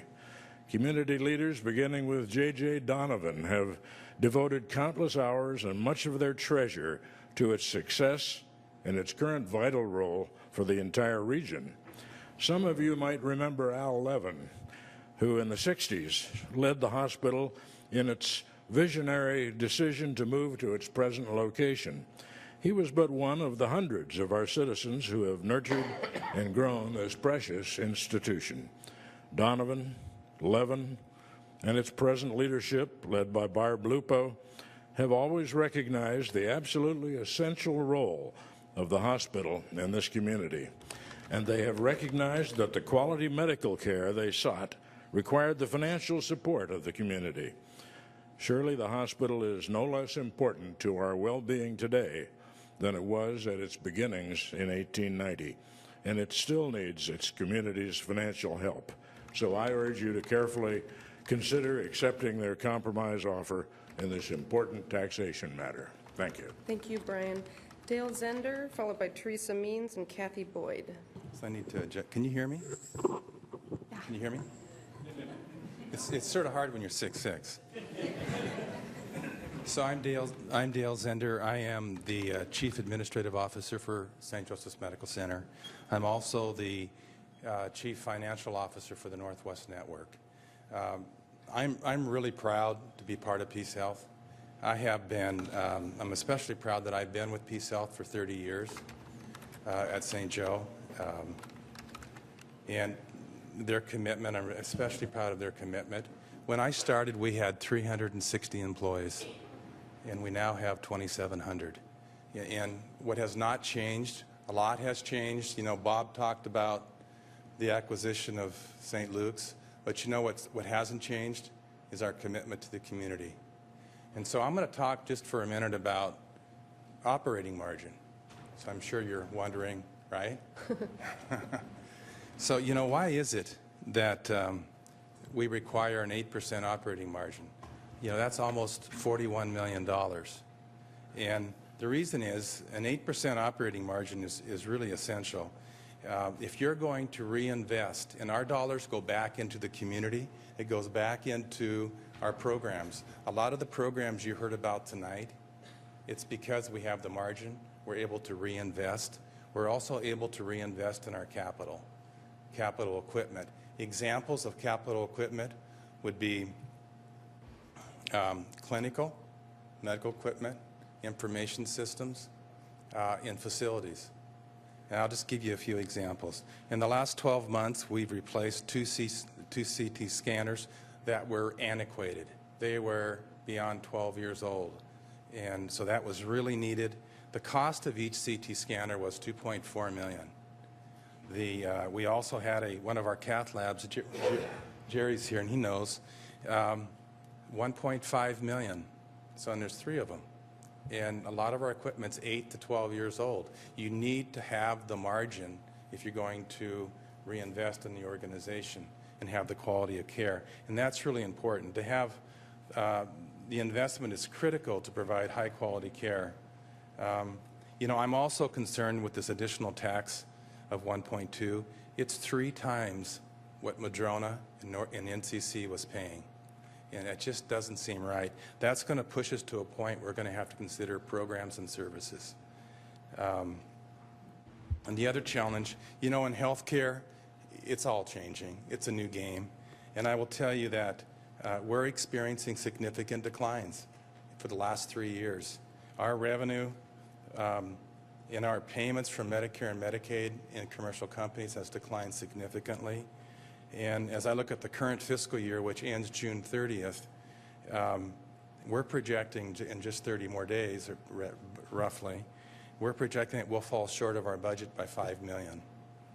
And what's happening, and this is happening across the country, what you're seeing is revenue, the rate of growth in revenue is not keeping up with expenses. And our average burn rate or spend per day is $1.1 million. And just a couple more comments. Oh, I got to cut you off there, Dale. I'm sorry. Thank you. I got to cut you off. We're going to move on. Can I move on real quick? No, I'm sorry. Well, I want to just finish then with a quote. Sister Catherine often said to me, you have to do well to do good. And what she meant is you need to have good, strong financial performance in order to provide for the community. And I would just ask that I'd urge you to consider the compromise proposal. Thank you, Dale. Teresa Means, followed by Kathy Boyd and Carol Jacobson.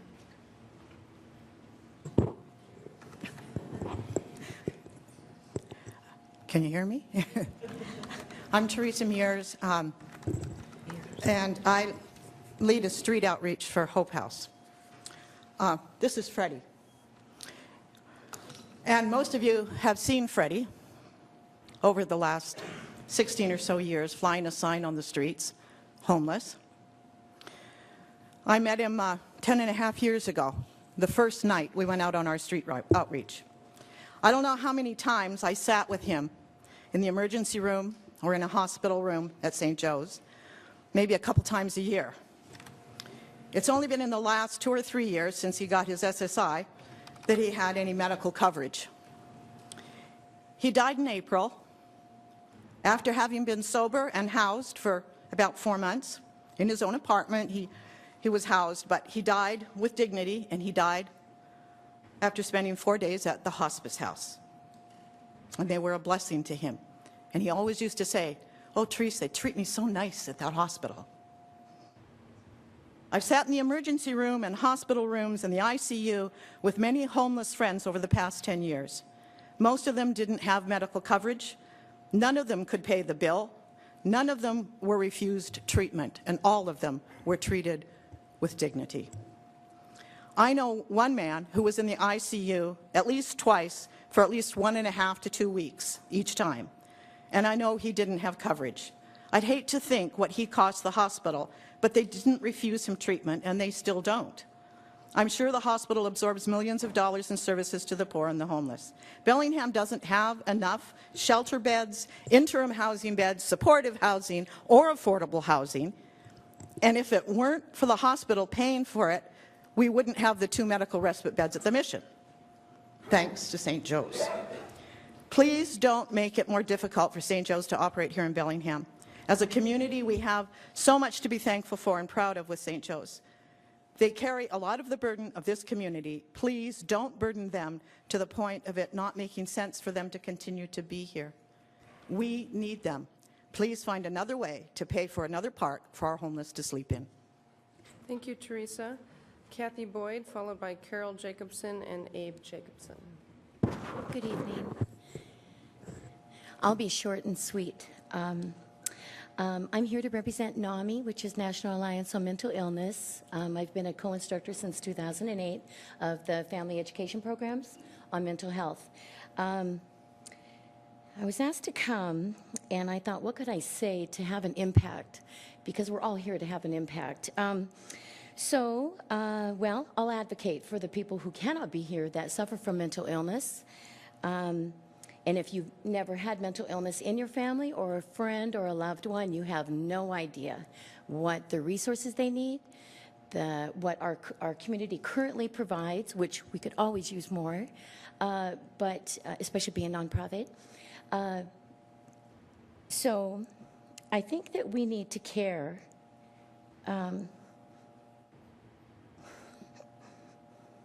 Mental health resources need to be there, and to have the tax, the horrible 1.2 million happen, it really will affect the health. And I don't mean to be a doggy downer on that, but that's just the harsh reality of it. And mental health does not only affect adults, but it affects children. And until you have a child that's affected by mental health, mental illness, you have no idea what it's like. So we as a community, I believe we need to be conscious of what our needs are for our community, our people, and how shameful of it would be for us to not hopefully find another way to have funds come in instead of having that 1.2 million. So thank you very much, and maybe we could all cut it short and sweet so everybody can have a chance to talk, because I believe what we all have to say is very important. Thank you. Thank you, Kathy. Carol Jacobson, followed by Abe Jacobson, and then Peter Thiessen. I grew up in a socialized medical system that kept costs down and provided no social services, and was certainly not an industry. In a recent Bellingham Herald article, St. Joseph Peace Health's chair, Barbara Lupo, and Chief of Staff, Dr. Dillon, offered the city a compromise and a partnership. This consisted of some unique tax accounting to avoid payment of B&O taxes. It was an inclusion of the city in the compromise partnership that Peace Health has created with St. Joseph Hospital. Because profits cannot be dispersed to individual owners or stockbrokers, profits are to be reinvested in the good of the community, which have been itemized here. With hospitals, that is generally assumed to include the provision of charity care to uninsured or low-income people. How is that dispersed? Is all of the 39 million profit invested in the hospital here in Bellingham? What is the community? Is it the hospital community of patients and employees, the city of Bellingham, you say? Or does it also include the conglomeration of hospitals Peace Health operates in Oregon, Alaska, and Washington states? Do our dollars stay here? Or is there another recipient, maybe the Catholic Church? There exist two incompatible partners in our hospital, St. Joseph and Peace Health. It is Peace Health that frets over profit margins. In 2014, with patients enrolled in expanded Medicaid and the Affordable Care Act, more indigent patients are provided for, aren't they? Post-World War II baby boomers are becoming 65 years old and qualify for Medicare. with Medicare negotiated at a uniform low reimbursement rate with all hospitals for medical service. These reductions in medical costs serve the patients and non-profit goals of St. Joseph well, but not Peace Health. A reduction in hospital profits cannot be a satisfactory trend for our Peace Health. But there are profits to be made from the other medical insurance providers whose negotiated rate of reimbursement to the hospital are higher than that of ACA, Medicare, and Medicaid. So theoretically, all indigent patients, the poor and the sick, are administered to. St. Joseph must be happy. Peace Health demonstrates different vows from the nuns of St. Joseph Hospital. I don't believe the nuns received a salary. In 2009, senior CEO Geordie, it is reported, earned $1.7 million. All Peace Health Hospital administrators receive six-figure salaries with six-figure bonuses, and board members receive a generous annual honorarium, an unheard of perk in our local nonprofits. Thank you, Carol. Let's apply the 0.44% tax to all nonprofit healthcare providers. Thank you. Abe Jacobson.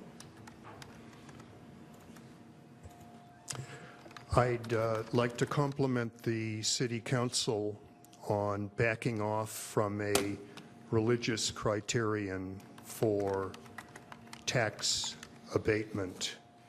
Such a distinction is operationally vague, but most important, it's illegal under the First Amendment Establishment Clause.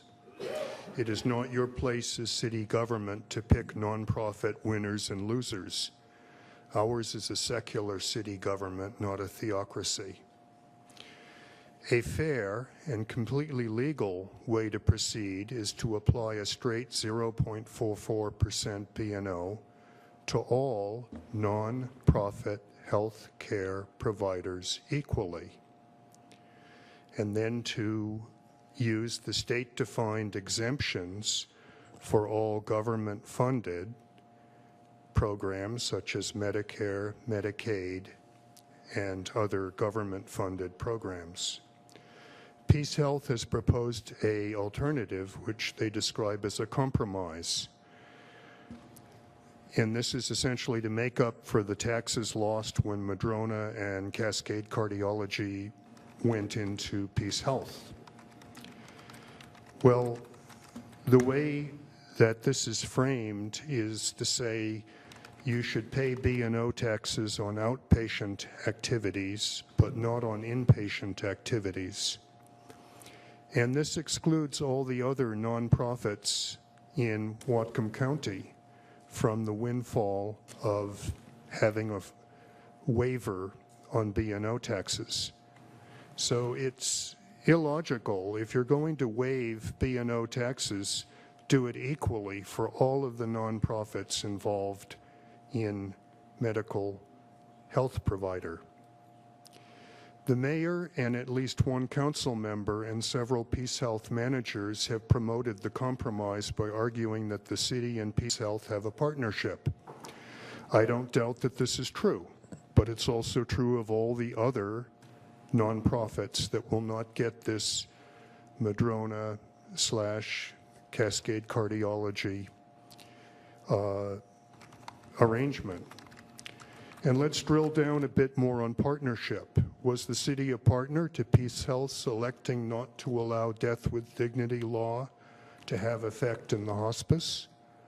Did the city act as a partner in the corporation's strategy of buying medical practices in the region? Was the city a partner in the corporation's paying its senior managers several times more than is the norm for other nonprofits in our region? Was the city a partner in Peace Health spending tens of millions of dollars on a palatial corporate headquarters overlooking the Columbia River? Was the city a partner in Peace Health's Bellingham CEO total compensation? Thank you, Abe. Peter Thiessen. Good evening. I'm Peter Thiessen. I'm the CEO of United Way of Whatcom County, and I'm speaking tonight in support of Peace Health and what I understand to be their compromised position in terms of paying B&O taxes to the city of Bellingham. First off, let me say that Peace Health has an excellent working relationship with United Way, and the caregivers and the hospital have fantastic participation in our annual campaign. The organization and employees contribute generously, and they can be counted on to be among the top participating companies here in Whatcom County. United Way also participates with Peace Health, the Whatcom Community Foundation, the Chuckanut Foundation, and the Health Department in the development and implementation of the Community Health Improvement Plan. Peace Health donated more than $100,000 to this multi-year effort, along with providing technical assistance and leadership. And city staff are also involved in this important planning process. Over the years, I've appreciated the way that Peace Health has supported community-based organizations that help accomplish its mission of promoting community health. They've invested in such organizations as Bridget Collins House, Interfaith Community Health Clinic, the Whatcom Alliance for Health Advancement, and many others. In many ways, Peace Health has made a significant impact on the nonprofit sector and the provision of safety net health service and social services in our community. And while all of this is true, it's not the primary reason I think that Peace Health should be treated differently than most nonprofits in our community. In my way of thinking, Peace Health is different because they, and perhaps Interfaith Community Health Clinic and CMAR, provide essential health services which, if not provided by the hospital and community clinics, would fall to the government to provide. While other practices do wonderful work in providing care to Medicaid patients and other lower income people, only Peace Health and the two community clinics maintain an open door regardless of means to payment. United Way is working to advance education, income, and health in Whatcom County. The unique thing about these areas of community health is that they're so essential that no one really questions the necessity of government involvement at some level. Public tax dollars support schools, unemployment insurance is issued by the government, and public tax revenues support hospital districts throughout the state. Access to care is a critical building block in healthy lives and in a healthy community, and I encourage you to strongly support the mayor's compromise tax proposal. Thank you. Thank you, Peter. I just want to check in briefly with council. We're just past the halfway point. Does anyone prefer to take a quick bathroom break, 5 minutes? Should we keep pushing on? Okay, we're going to take a 5-minute break for me. And yeah, all right, and we'll start promptly again in 5 minutes with Gary Smith, Anna Williams, and Larry Thompson.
Okay, folks, we're going to try and reconvene here.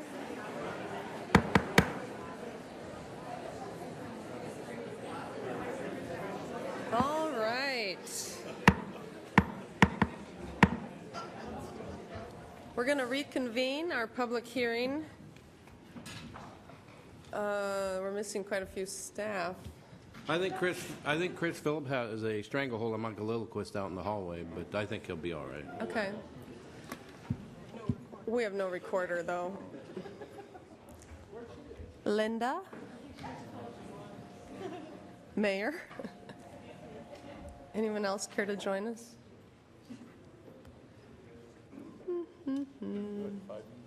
Yeah, I'm serious about this 5 minutes stuff. Okay. Okay, there is a quick change here. We're going to do a courtesy for Mr. Stefan Washke and allow him to go first after the break, and then we'll have Gary Smith and Anna Williams. Yeah. So, Stefan, if you want to come up, or Stephen.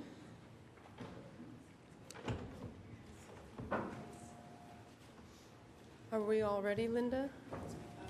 Okay. Okay. Good evening. I'm Stephen Washke, and you've heard talk about the hospital's generosity and emphasis on new technology. Okay? Well, here I am. I'm battery powered. Okay? I have an artificial heart. And this is my team partner, who is also my fiance. And we wouldn't have been able to, I would not be here today if it weren't for St. Joe's and their policies. Okay. Mari brought me in to the ER on the 2nd of March. Okay. And that was a Sunday afternoon. Monday night, I felt I was laying in bed and I could feel my life just slipping away.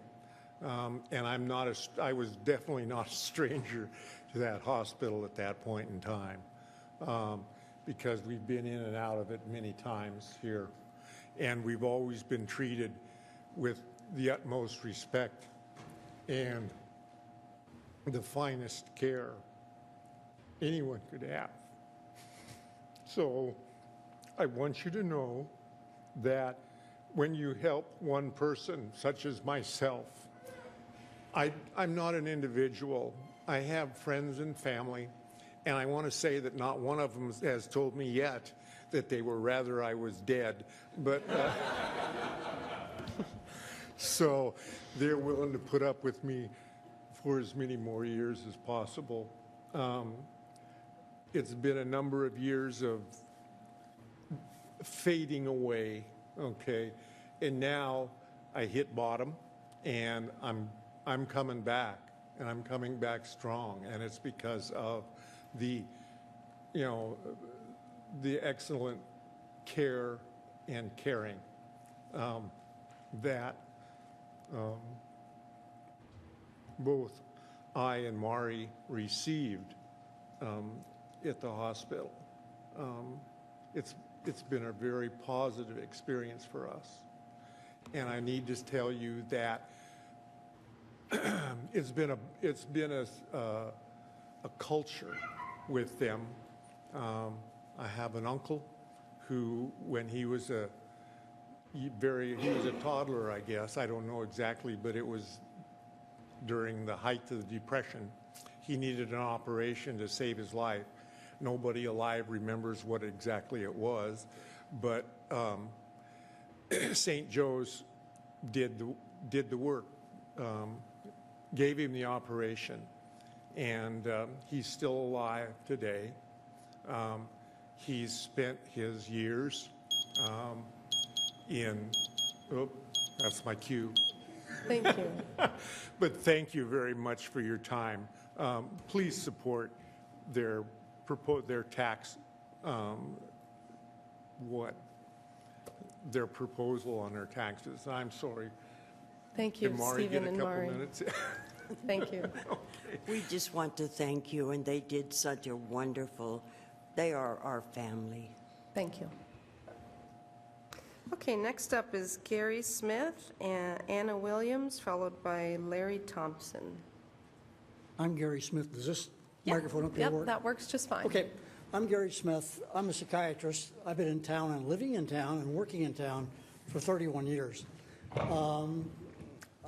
When I came here, first worked for the Mental Health Center, the Whatcom Counseling Psychiatric Clinic. Then I worked for St. Luke's Hospital. And actually, given the state of the mental health unit in St. Luke's Hospital and kind of the lack of commitment, I and my wife were actually looking at moving out of town. And just about the time we're going to do that, lo and behold, St. Joe's bought St. Luke's. And the one thing I knew was that even though St. Joe's had a history of not particularly wanting to take the mental health unit, I knew that once they got it, which they got it, that they were going to do a good job with it. So, and I semi-retired 2 years ago, although today I got my 25-year pin. People kept saying they thought I was retired, but I still do work part-time. First, with apologies to Dale, when it came to the hospital and their bottom line and their mission-driven commitment, she put it pretty succinctly, and that was no money, no margin, no mission. Most of the patients who come into the behavioral health unit right now at St. Joe's are in fact covered by Medicaid. And you've already heard that Medicaid pays about 50% of the expense. The thing you may not realize is that the mental health part of Medicaid is managed. And as an example, there was a patient came into the hospital the first part of this year who came in after overdosing, and she was overdosing because of flat-out hallucinations that she was having. You know, hearing voices telling her to kill herself. The issue was that when she got on the mental health unit, it was pretty clear to me that besides having a history of mental illness, she also had a thyroid gland that was completely out of whack. And so I started treating her thyroid, and after about 6 days, she suddenly went from being psychotic to being completely clear and was discharged. The issue is that the Medicaid manager decided that the last 2 days of the hospital stay shouldn't be paid for because it was due to a general medical problem, i.e. her thyroid, and suggested that she instead get put on a general medical floor. She was psychotic. She was not going to end up on a general medical floor. Since she had overdosed on a sedative hypnotic, they suggested that she get outpatient chemical dependence treatment, and yet she had no chemical dependence problem. I have appealed this thing now 1, 2, 3, 4, 5 times, still going through the appeal process, and they still are maintaining that they shouldn't pay for the last 2 days.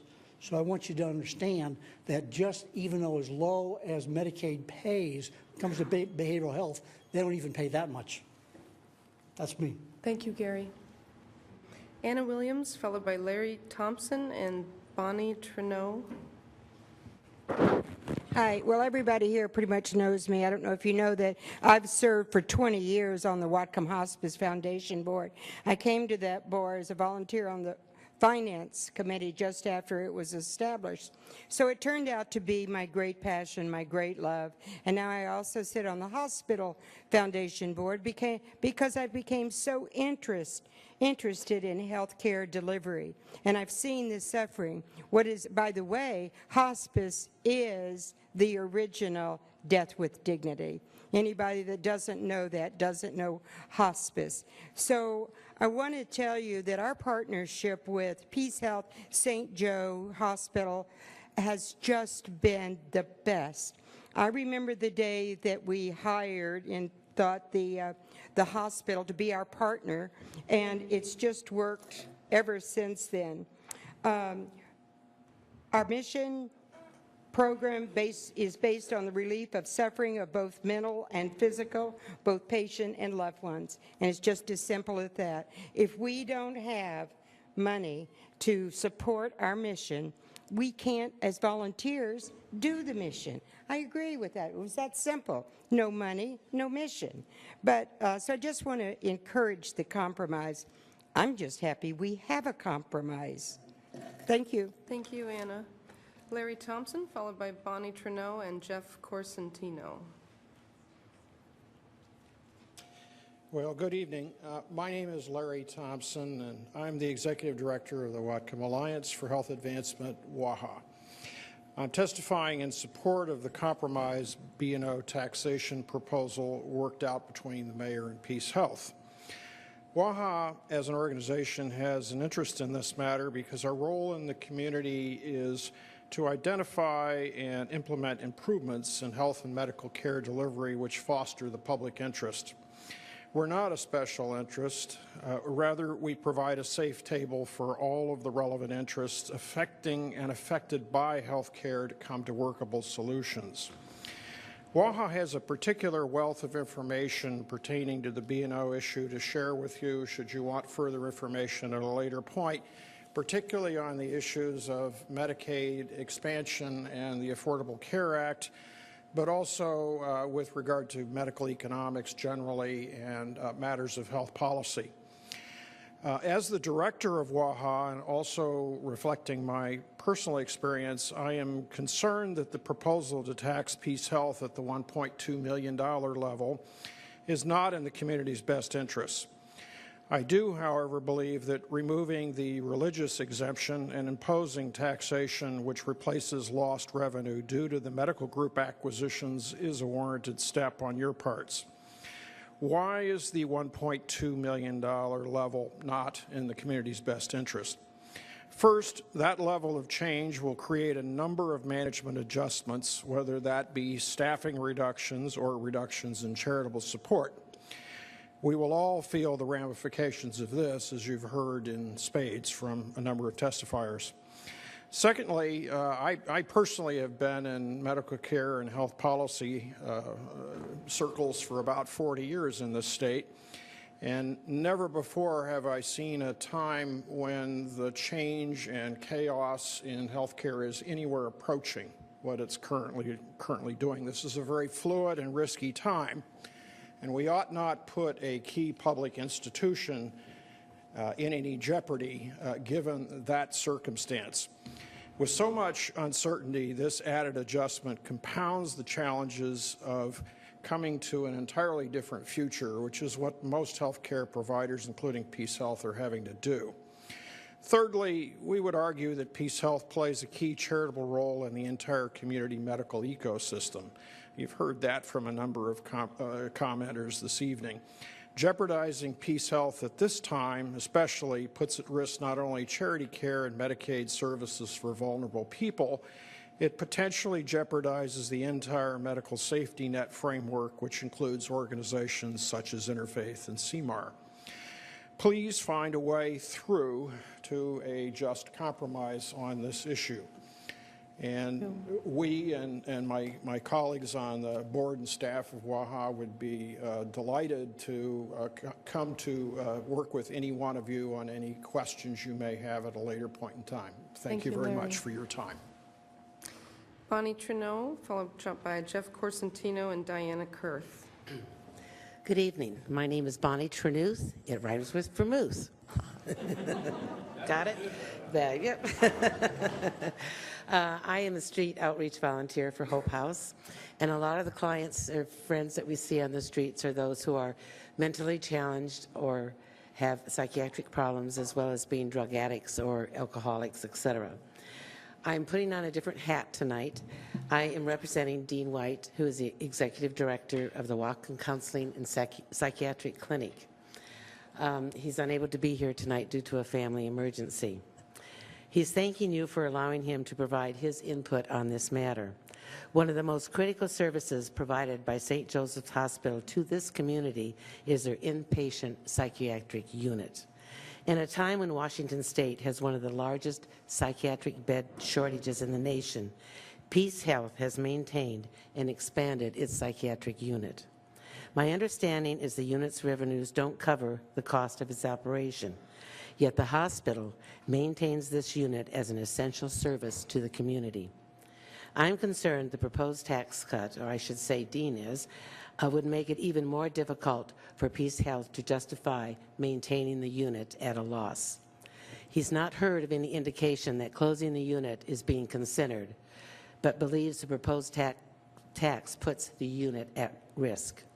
Without inpatient psychiatric care available in this community, patients will have to go to the hospitals in Skagit, Snohomish, or King counties, and when these units are full, they will be sent to Western State Hospital.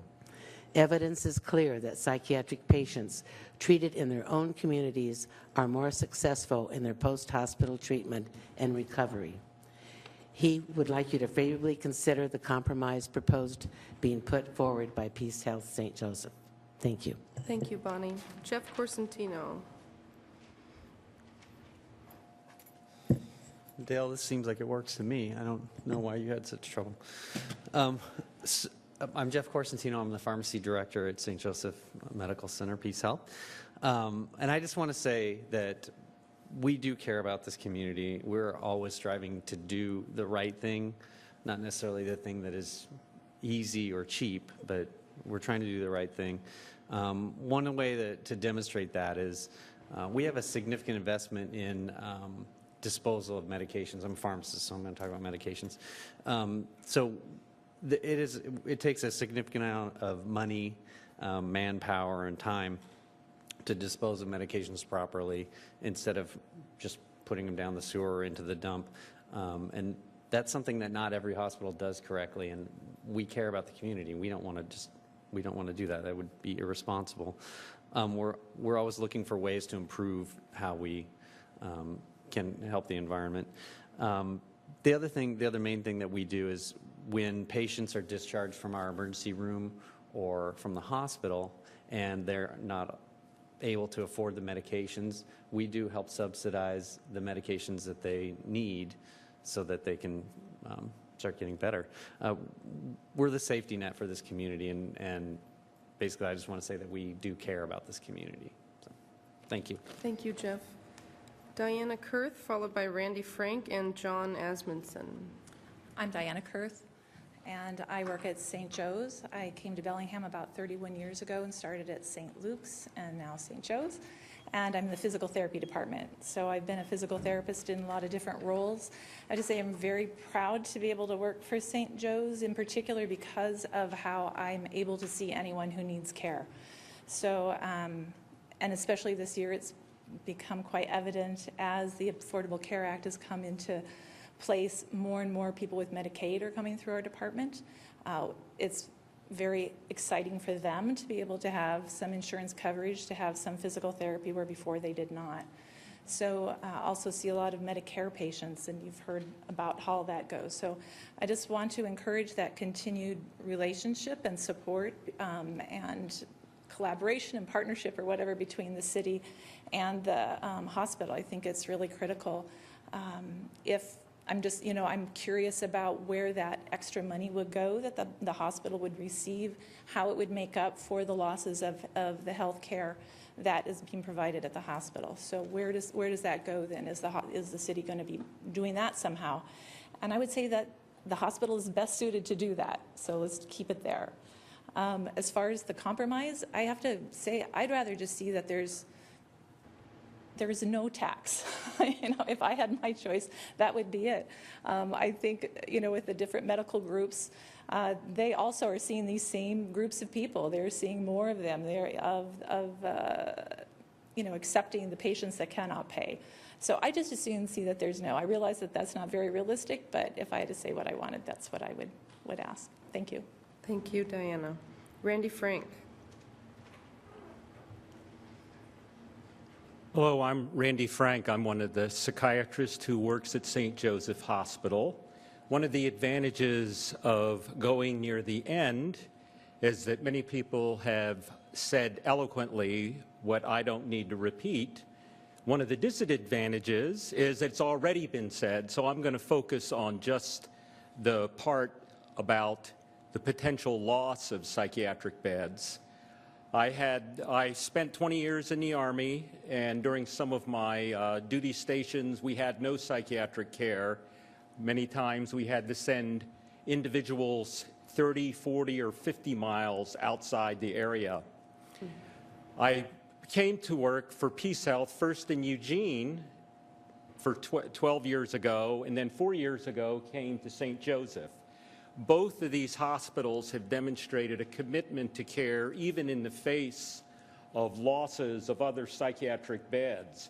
For example, this same organization in Eugene, instead of contracting when a loss of hospital beds happened in a neighboring community, that is psychiatric beds, expanded the number of beds they had available.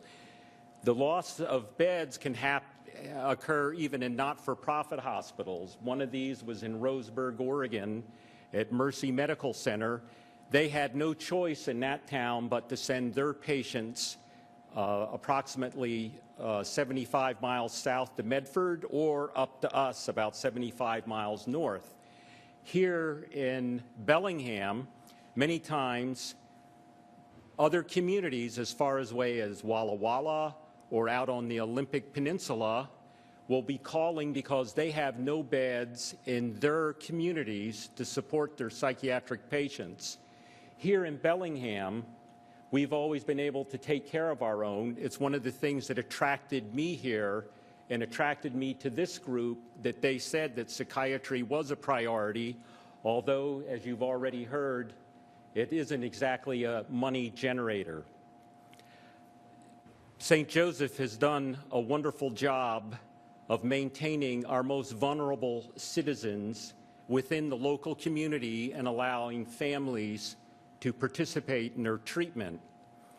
Although psychiatry hasn't been mentioned as a potential loss, I urge the City Council to consider the compromise measure as a way of ensuring not only that psychiatric care but other important forms of medical care can be carried on with our most vulnerable citizens. Thank you. Thank you, Randy.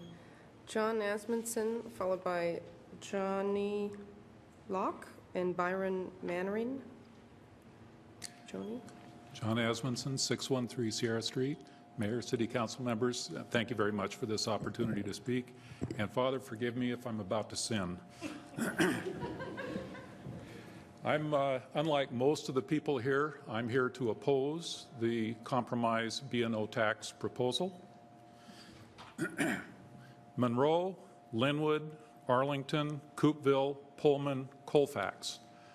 These are 6 of 52 cities in Washington spread across 30 counties that are served by public hospital or health facilities within public hospital districts. Why do they have a public health hospital district? The purpose, according to the RCW, the purpose of Chapter 70.44 RCW is to authorize the establishment of public hospital districts to own and operate hospitals and other healthcare facilities, on and on and on. Why would you have that? Well, you would have it because under 060 portion, all public hospital districts organized under the provisions of this chapter shall have power, paragraph 6, to raise revenue by the levy of an annual tax on all taxable property within such public hospital district, not to exceed 50 cents per $1,000 of assessed value, and an additional annual tax on all taxable property within such public hospital district, not to exceed 25 cents per $1,000 of assessed value, or such further amount as has been or shall be authorized by a vote of the people. In other words, every public hospital district, 52 cities in the state of Washington, are taxing themselves and the surrounding communities 75 cents or more per $1,000 of assessed valuation in order to have a nonprofit hospital at an affordable price, hospital or public health care facilities. That works out to, on a vacant commercial lot or a small single-family residence of $200,000, that amounts to $150 a year. On a small business worth $1 million, that's $750 a year. Fairly substantial amount of money, in other words. So, 52 cities in the state of Washington have decided to tax themselves and their surrounding citizens in order to provide money to their nonprofit hospital to have affordable health care in their region. What is the city proposing to do? The city is proposing to take money away from their nonprofit medical facilities and use it for non-medical purposes. That's the bottom line of what we're talking about here. Peace Health facilities generate millions of dollars of revenue a year, and the city wants some of it. I understand you want some of it. I understand why you want some of it, but you want to take away from what they bring in and use it for non-medical purposes. Why would you do that? If you do that, I would suggest that since it's within your power to make this decision, you do two things. One is you make a non-binding recommendation to Peace Health Medical Facility for what of these public services that you think that they ought to drop when they pay this money to you instead, and maybe tell the community what you're going to use the money for. Thank you. Johnny Locke or Joni Locke, followed by Byron Mannering and Sean Higby. Joni or Johnny? Okay, thank you.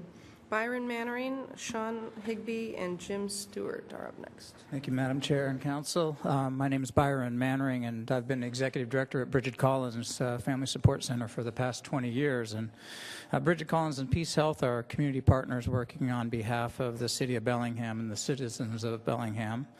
Together, we provide extensive services to support children who've been abused.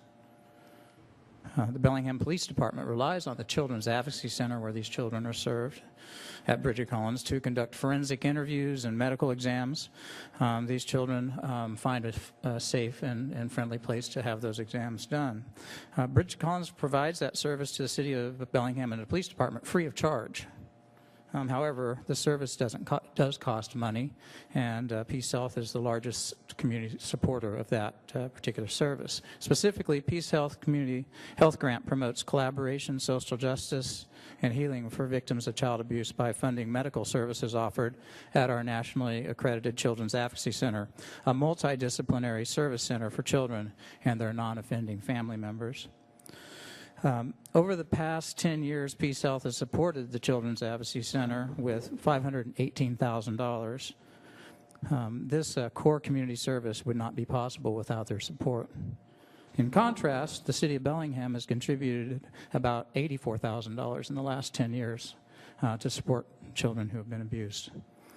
Peace Health worked with the mayor to come up with a plan that supports the city's B&O tax revenues and allows Peace Health to continue its vital role as a community health care safety net, including services to children who have been abused. So on behalf of the 1 out of 10 children who are sexually abused in our community, I encourage you to adopt the mayor's recommendation. Thank you. Thank you, Byron.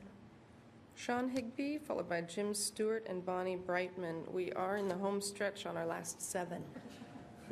Good. Hello, my name is Sean Higby. Thank you for seeing me.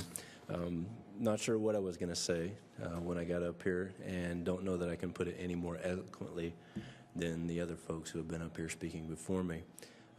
Moved here 14 years ago and was drawn to Bellingham by Peace Health and the commitment that they have to the community and the patients that I see.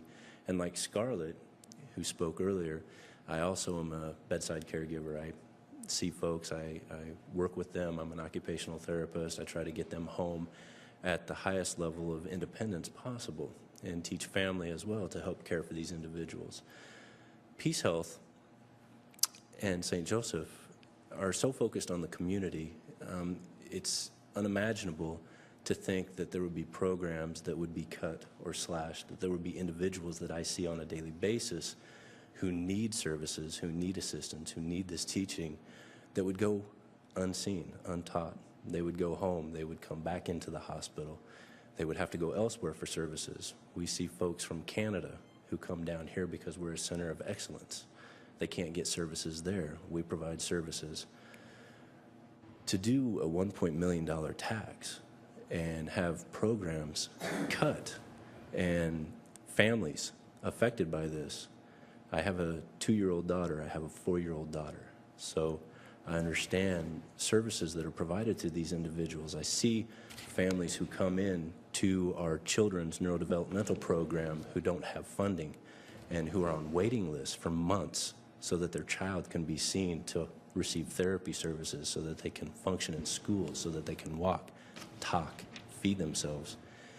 It's unimaginable that this would occur. The hospital has agreed to a compromise along with the mayor, and that, from what I understand, comes up with the total compensation that would have been received through the Madrona Medical Group and Cascades, which, from what I understand, if they would have dissolved and went under, the city wouldn't receive that money from them anyway. And the hospital, partnering with them, kept those services in the community, kept those physicians in town, and assisted in providing services for the community at large. I don't know how many members in this room have physicians or receive services through what used to be Madrona Medical Group, but without it, there would be a huge number of individuals underserved. And from what I understand as well, the AARP lists Whatcom County as one of the top 10 retirement destinations in the country, if I'm correct. If our population continues to grow and we don't provide services to meet that population expansion, what are we doing as a community, as a city? Are we really serving those constituents who voted us in, who come to us for services, who seek medical attention through the hospital? I don't think so. So do the compromise. Thank you, Sean. Jim Stewart, followed by Bonnie Brightman and Dan Ernest. Jim Stewart? Okay. Oh, is that Jim?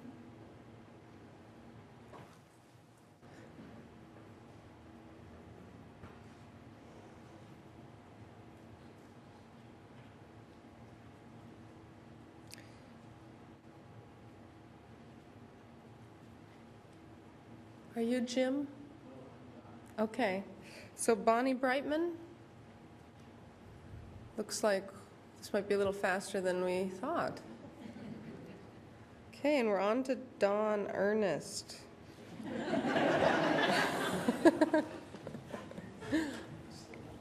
That's okay. I didn't want to sit down anyway. My name is Don Ernest. I reside at 2518 Racine Street in Bellingham. I'm addressing members of the Bellingham City Council. Thank you for the opportunity here. According to reports I've read or heard, we have an exceptionally fine health care facility in the Peace Health St. Joseph Medical Center, and we heard that tonight.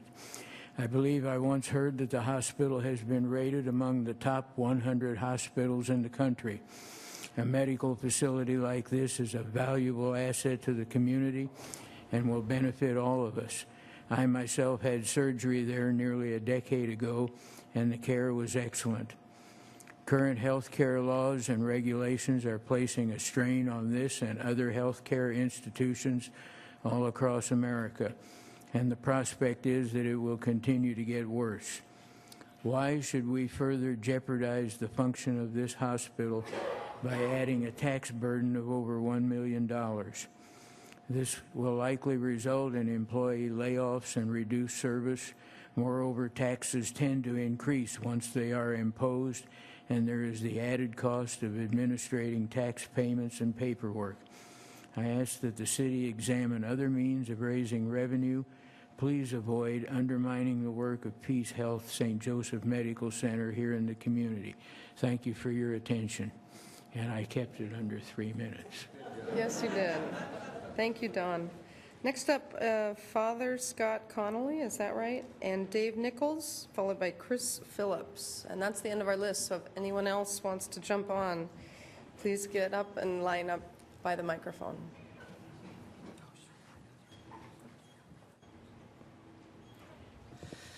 Good evening. My name is Father Scott Conley, and as you may know, I'm the pastor of Assumption Parish here in Bellingham.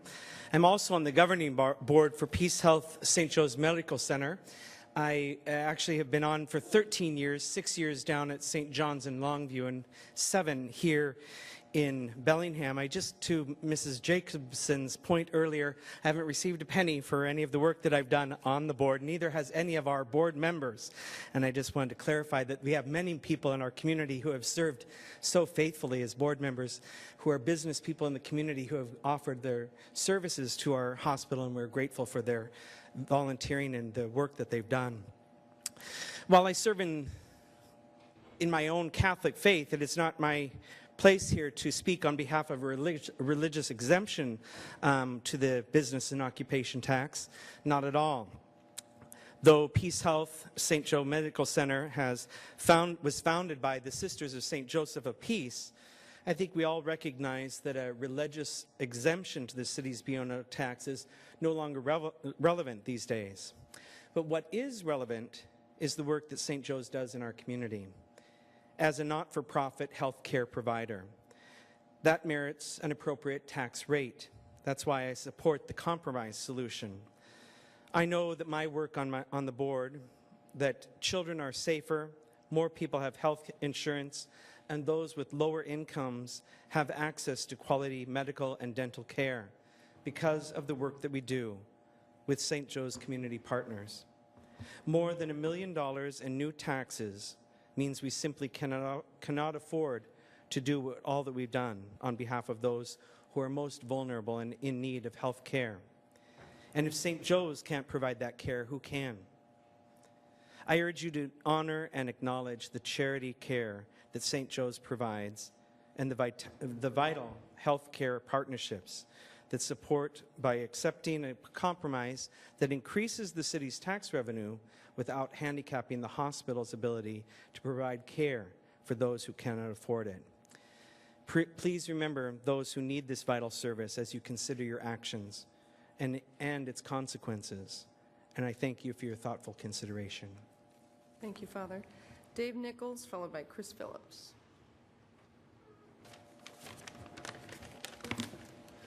Well, I was tempted to come up here and say all rise, but because I haven't heard it in 10 years and I miss it.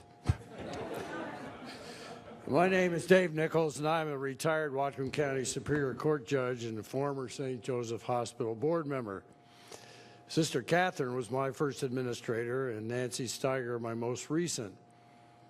Just let me lend my voices in support of what you've already heard so much. I'm speaking this evening in support of the compromise brought forward by the mayor to create a lower B&O tax rate for safety net medical institutions in our community. During my long tenure on the board, I was always immensely proud of the huge amount of charity care the hospital provided to the community and commitment the sisters brought to their mission, which has continued unabated by those dedicated people who followed after them. I think the compromise that the mayor is suggesting is reasonable. It makes the city whole in terms of lost revenue, and in the process sets up a category in our local tax code, a medical safety net provider, and places the city in the role of continuing its long-held stance of subsidizing medical care for poor people.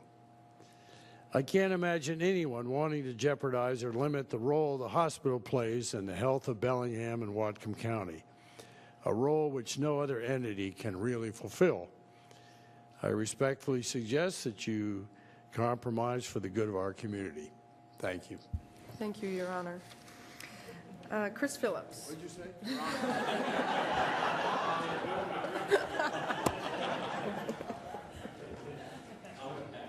Okay.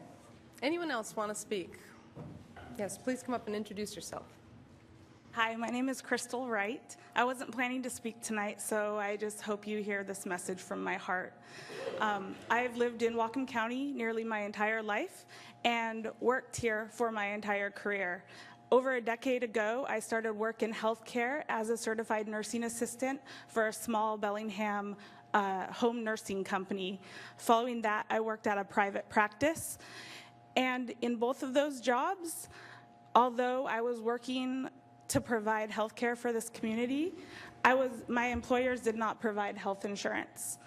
Following that, I got a job at Madrona Medical Group and finally was provided with health insurance. And I was able to get some testing done that I had been putting off seeking medical care for because of the lack of insurance. I found, although I had insurance finally, it wasn't great, and I found myself paying bills years later from just tests done during that period of time. With Madrona becoming Peace Health, not only did I get insurance at Peace Health, but I got excellent insurance. And at a time now where lots of companies are cutting back and even stopping providing insurance because of the Affordable Care Act, and those that are scaling back, Peace Health still continues to provide good insurance for their employees. So we have 2,600 employees in this community, and that's 2,600 families that rely on insurance from Peace Health.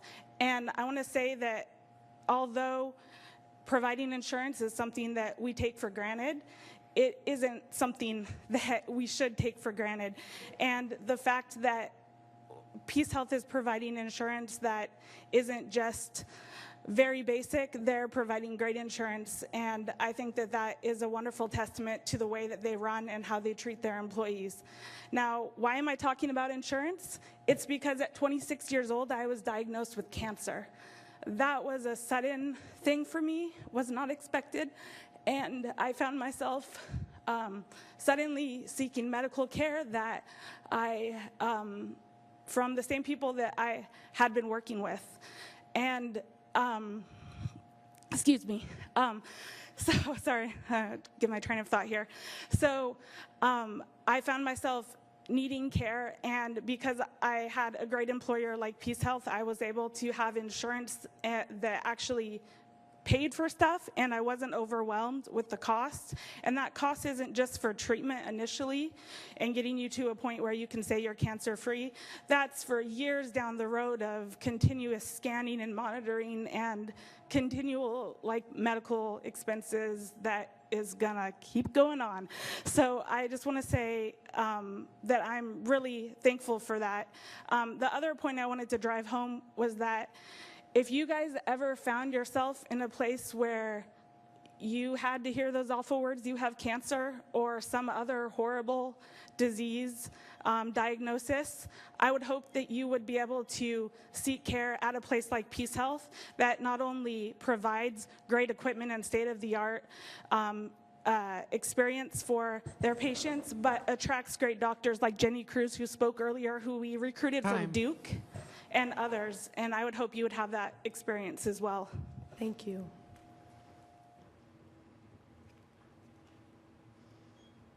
Good evening. Like Crystal, I wasn't planning on making a statement, but I heard all my colleagues talking about their programs that they participate in at the hospital level. And the one program you didn't get to hear about is trauma. Peace Health St. Joseph has made a commitment to making sure that trauma patients in this community get the best possible care and therefore the best possible outcomes. They have shown this recently by upgrading their trauma designation to a level 2 trauma status. The only higher is a level 1, which is Harborview down in Seattle. Patients no longer have to drive 2 hours to get that critical care. We have resources and caregivers that can provide that right here. That level of commitment comes at a great cost, close your ears, Dale, because surgeons are quite expensive. But those surgeons are there at a moment's notice to take care of people, no matter if they get in a head-on collision, fall in Whatcom Falls, if they are a victim of violence, or any other trauma they might experience. Peace Health has made that commitment to bringing that high level of care. Next program I want to talk about is disaster, because it's all about trauma and disaster in my world. But they've also committed to a high level of emergency preparedness. So if events such as the mudslides in Oso were to happen here, explosions from refineries, any other kind of devastating disaster happens, Peace Health is ready to take care of the community in those events. So again, I would also, like many of the people that have spoken this evening, also vote for a no tax as opposed to any of the other options. Thank you. Thank you. Oh, ma'am, can you say your name real quickly for the record? Yes, I'm sorry. I'm Terry Christie, Trauma Program Manager at Peace Health St. Joe's. Thank you. Okay, and last but not least. Last but not least, so my name is Christy Jensen. I have been a bedside caregiver at St. Joe's, and I'm now assistant manager of one of the units. And St. Joe's holds a very, very dear place in my heart. I was born there. My mom and dad were both born there, and my children were born there. And we've heard so many wonderful testimonies today about the benefits of St. Joe's and what they do for the community and the needs that we have in the vulnerable populations and the potential to lose those programs if our funding is decreased or we have financial issues along those lines. So I'd like to read something that I found off of the Department of Health and Human Services website. It's a quote by Hubert Humphrey. It was once said that the moral test of government is how that government treats those who are in the dawn of life, the children, those who are in the twilight of life, the elderly, and those who are in the shadows of life, the sick, the needy, and the handicapped. And that is what St. Joe's really does. And they give that benefit to all of our community when in need. Thank you. Thank you. Okay. I'm going to bring it back to council and ask what is the will of the council. Jack. Given the time of night and what we normally do with public hearings, I would like to suggest that we would move this to our next meeting on June 9th and have it as a work session and come up with a decision at that point, just so that we've had a chance to absorb the public comment and have a chance to reflect on it. Okay. Any other comments, Terry? Yeah, I agree with Jack. This is a very complicated issue. I want to thank everyone that came out today to speak, because this isn't simple issues. You know, there's a lot that we have to consider. There's a lot that we have to look at. There's a lot of regarding fairness issues and other issues that go into all of this and that we have to consider. And so we definitely need a work session and, see what we can come up with. Maybe none of the three issues that are out there are the right issues. Maybe there's something else, but we need to talk about that. And tonight we'll need to think about what we've heard and then come back to do it. Gene. Yes, as I said a few weeks ago, I want to apologize first for a cold, but I want to thank the hospital for coming forward with a compromise. The last time we had this discussion, there wasn't any compromise. It was a pretty rough evening, but this was a compassionate evening, heartfelt evening, and as far as I'm concerned, a great evening that citizens and supporters of the hospital, even the opposing view, can come forward and everybody can be civil and we can have a good dialogue. But I look forward to the work session, and thanks to the hospital again for stepping up to the plate and being engaged.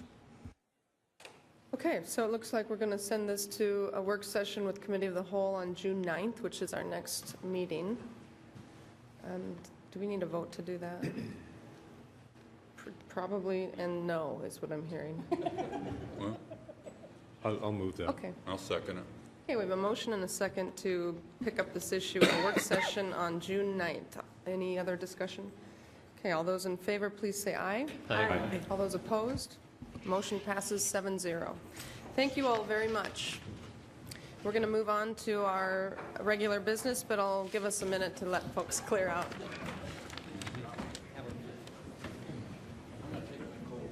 Okay. Thanks, Jean.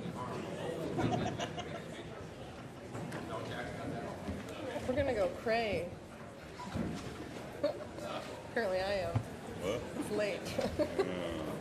Starting to use slang here.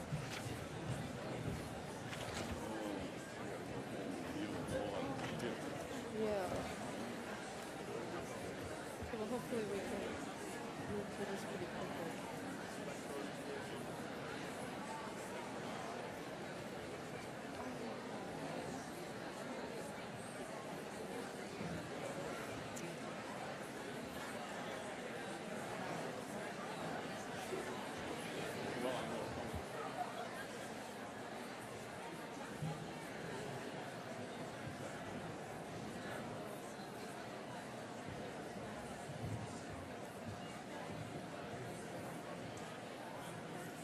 Oh, sorry, Terry.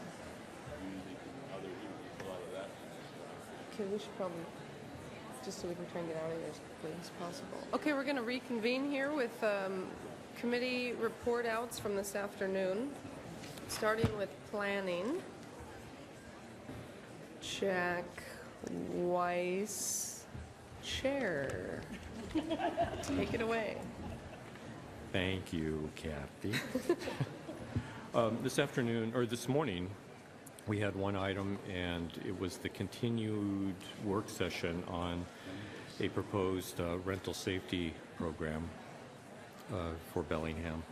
And we had another full work session, and the topics that were included today had to do with receiving a staff report that consisted of two different documents. One document had to do with a cost breakdown of what a rental safety program might look like. Jeff Thomas had presented four different scenarios. One had to do with a program that would just be registration.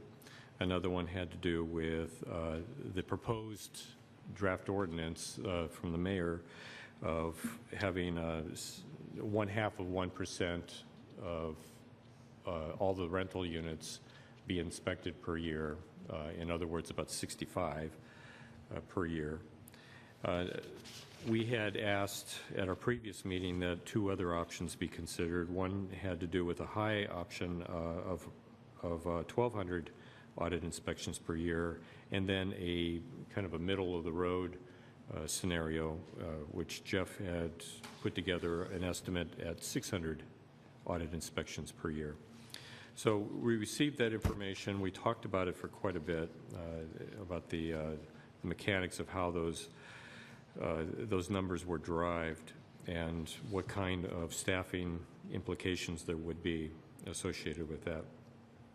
Another document that we received a report on was a universal checklist that our building official, Jim Tinner, had presented a report on. And what it was an example of different checklist items that would be required under a self-certification or a declaration of compliance that has been proposed under the ordinance. And the examples that Jim presented was probably about anywhere from 1/4 to 1/5 of the number that would probably be on a final list, but it was given for illustrative purposes, just to show the committee how extensive the items were for health and safety issues. We talked about doors, smoke alarms, carbon monoxide alarms, occupancies, bathrooms, minimum room widths, and egress issues. So that was another document. We discussed what some of the options were for quite a while during the discussion, and ultimately what happened as far as the bottom line of this is that Jean made a motion and was unanimously accepted to recommend to the council that there be changes. These were things that we had actually agreed to 2 weeks ago, but we ended up memorializing this into a formal recommendation to the council that the draft ordinance would be amended. And there were 5 different items having to do with having the inspections be free to the property owner, and the cost of that service would be included actually within the registration fee, to deal with owner-occupied duplexes and ADUs in government-owned houses, the display of a registration, sunset provisions, and changing the name from residential rental registration program to residential rental safety program. And then finally to suggest that we have a public hearing on this once a draft ordinance has been worked through at the council or the committee of the whole. Peter has some other changes that he needs to recommend to the committee that he is still working on, and what the idea right now would be is to have these 5 items that the committee had recommended plus the items that Peter's working on, to have that amended into a new draft ordinance and be brought forward back to the committee at June 9th, that we would do the, we'd look at that real briefly, we would take care of any other minor issues associated with it, and that we would try and get a recommendation to the committee of the whole, preferably later on that afternoon, so that we would work on it in the morning, come up with a recommendation, and then present that and start the discussion at the council level at the committee of the whole later on that afternoon in another work session. That would be the I think the suggested approach that would be able to cover the things that we're talking about. We could go and just have the committee go and hold off at yet another meeting, but we want to try and move this along because I know that staff is interested in getting conclusion to this issue. So that's the report at this point. Great, thank you. Michael and then Terry. A quick question. You said the inspections, the recommendation inspection would be free. Do you mean the audit inspections or all inspections would be free? The audit inspections. Okay, that wasn't clear. Thank you. Yeah. Terry? Yeah, I'm just wondering, why don't you've made these recommendations, why don't you have staff draw it up, have a public hearing, and then have it come back to the council so we can hear the public hearing, because we've already started having unannounced public hearings, and that will continue, until and then we'll have a public hearing. We are, since you've already got to that point, you've made the recommendations, why don't you have staff bring back those changes into a draft ordinance, have a public hearing on it, and then council can listen to those kind of things. And my response to you, Terry, is that we're trying to come up with a draft ordinance that will be available for a public hearing. If the very first thing that the council wants to do at the time that the committee's done with its work is to immediately call a public hearing, then so be it. I mean, that seems like an appropriate thing to do. But the committee, I guess the committee could have its own public hearing, but I don't think that's not really our overall strategy. That's not our culture. The comments that were made earlier today, unlike what we heard in one of the public comments this evening, there was the intent of having public input to this, to the draft ordinance as it was, just to have some input into it. It was not, even though it had been requested twice now, this is the second meeting that it was requested that information be put into the agenda packet, that public input would be allowed in the committee. It was not formally announced. I didn't know it at the time that I had requested for public input to happen. But that was an administrative hiccup that didn't get into the packet. Somebody picked up on it, but there was full intent of at least having an opportunity for some people to speak if they wished. And so it didn't happen, but that's the way it goes. So I don't know if Jeff, if you have anything that you want to add. Okay. So that's what we'd like to try and do on the June 9th, is work on this in the morning and present it to you in the afternoon. Okay. And to committee. Great, thank you, Jack. Next up, Public Works. Kathy? Oh, I'm sorry, yes, I ma'am. just want to make sure I know, because I remember making the comment that if we were going to have public hearing in committee, we needed to notice it. So I don't know where that hiccup came, but certainly that's important, and I agree with Terry or Jack or whoever said it. So you would like us to take the list that Jean proposed and add it to what? Add it to the changes that Peter is currently working on. He has some legal changes that he's working on. But what's the base one we're working on? There was one, the Roxanne proposed, there was the original one we did, and then there was a couple different ones that... Well, it was just the motion that Jean made would be the changes to the ordinance.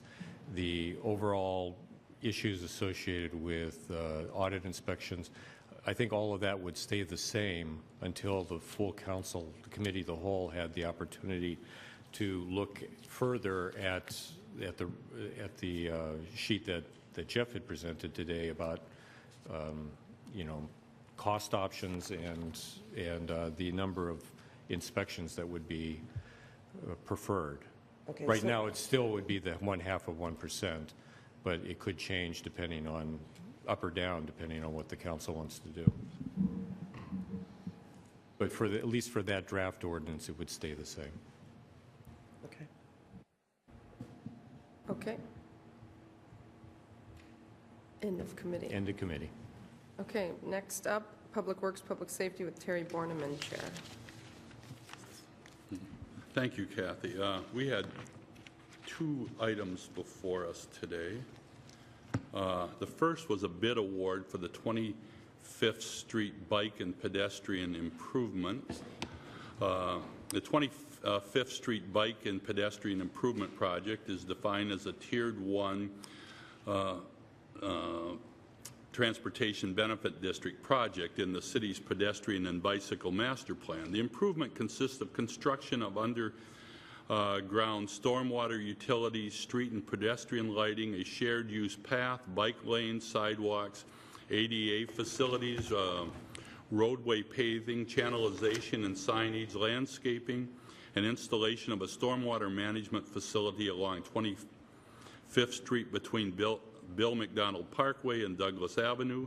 Bids were opened on May 2nd, 2014 at 11 a.m. The lowest and responsible bid was for $1,235,413.76, inclusive of any sales tax by Farber Construction. The engineer's estimate was $1,389,658, inclusive of any sales tax. So the bids came in under expectations. The committee recommended approval, and I so move. Second.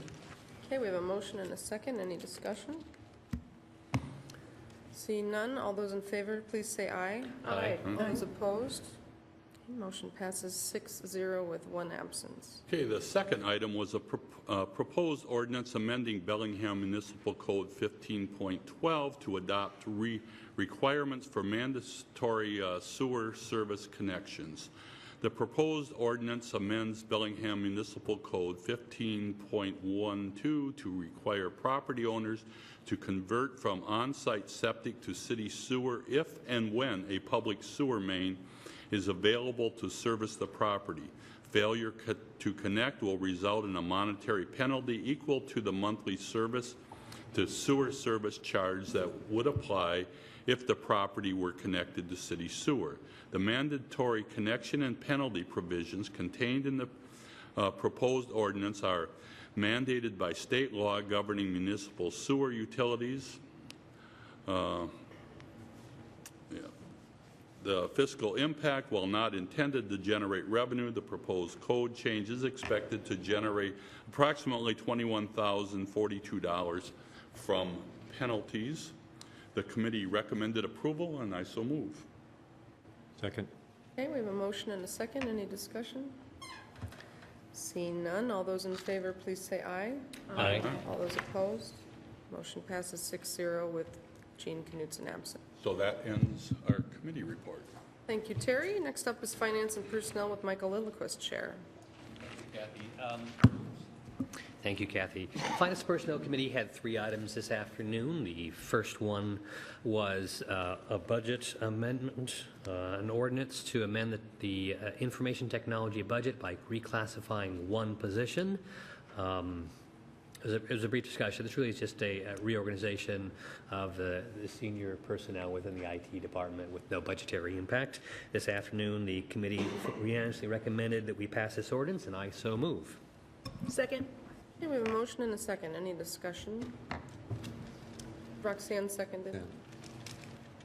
Okay, seeing none, all those in favor, please say aye. Aye. All those opposed? Motion passes 6-0 with Knutson absent.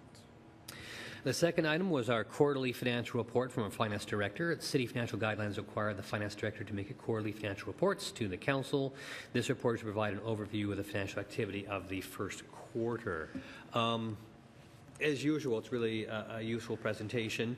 I'll try to summarize some of the high points. I think the overall impression that our finance director is giving us was one of mixed indicators, which maybe is better from the cautious or negative indicators we've had over the past few years. We've had some positive indicators in the economy overall. Whatcom County non-farm jobs is ahead of the previous years. The building activity is up 18% year over year. Our citywide revenues are up approximately 3% across the board, another good sign. Citywide expenditures actually have gone down 5.6%, but that's sort of an anomaly because we had an enormous capital expense at the sewer treatment plant that's been working its way through our budget the last few years. Actually, overall city operations have crept up slightly, 1.3%. Other highlights, there were significant changes in both the water and sewer revenues that have to do with the changeover from unmetered to metered customers, and so that the metered revenue is going up, but the unmetered revenue is going down. And sewer expenses have dropped precipitously because now we're finishing up the sewer treatment plant. I think we're actually having ribbon cutting on the sewer treatment plant next month, is it? Yeah, next month. General fund revenues do show indicating a slowing of the economy, but I think one of the main messages that our finance director left us with, this is the note of caution part, is that in terms of general fund expenditures, we're doing all right. That's a direct quote, we're doing all right. Our average revenue like change for the last 4 years has been about a 2.5% increase year over year annualized. And that's a really good thing, except for the fact that year over year our average expenses have been going up around 4.3%, primarily due to salaries and benefits, personnel costs, which are, I mean, it's a significant cost. And it's one of the things that's difficult for us to constrain, and as a result of the difference in the revenue rate and the expense rate, we are looking at long-term decreases in our reserve to an unhealthy rate unless something is done about it. So that was the ending note for that. That was for information only. Our third item was an ordinance. Actually, our third item was 2 items. An ordinance and also a resolution authorizing the city's acquisition of 6 ambulances. The fire department is contracting with Brown Northwest for the construction of 6 basic life support, or BLS, aid cars. We're using the Washington State Local Option Capital Asset Lending Program to provide funding for the purchase. The terms of a $1 million loan are for 10 years at the market rate for state of Washington bonds. It turns out the interest rate isn't so great, but by using this program, we have no financing, kind of setup cost to incur. I would note that this is a philosophical shift from how we've previously done these things. This is a pay-as-you-go approach, as opposed to paying into a fleet fund and having the monies available to pay for the replacements when it comes.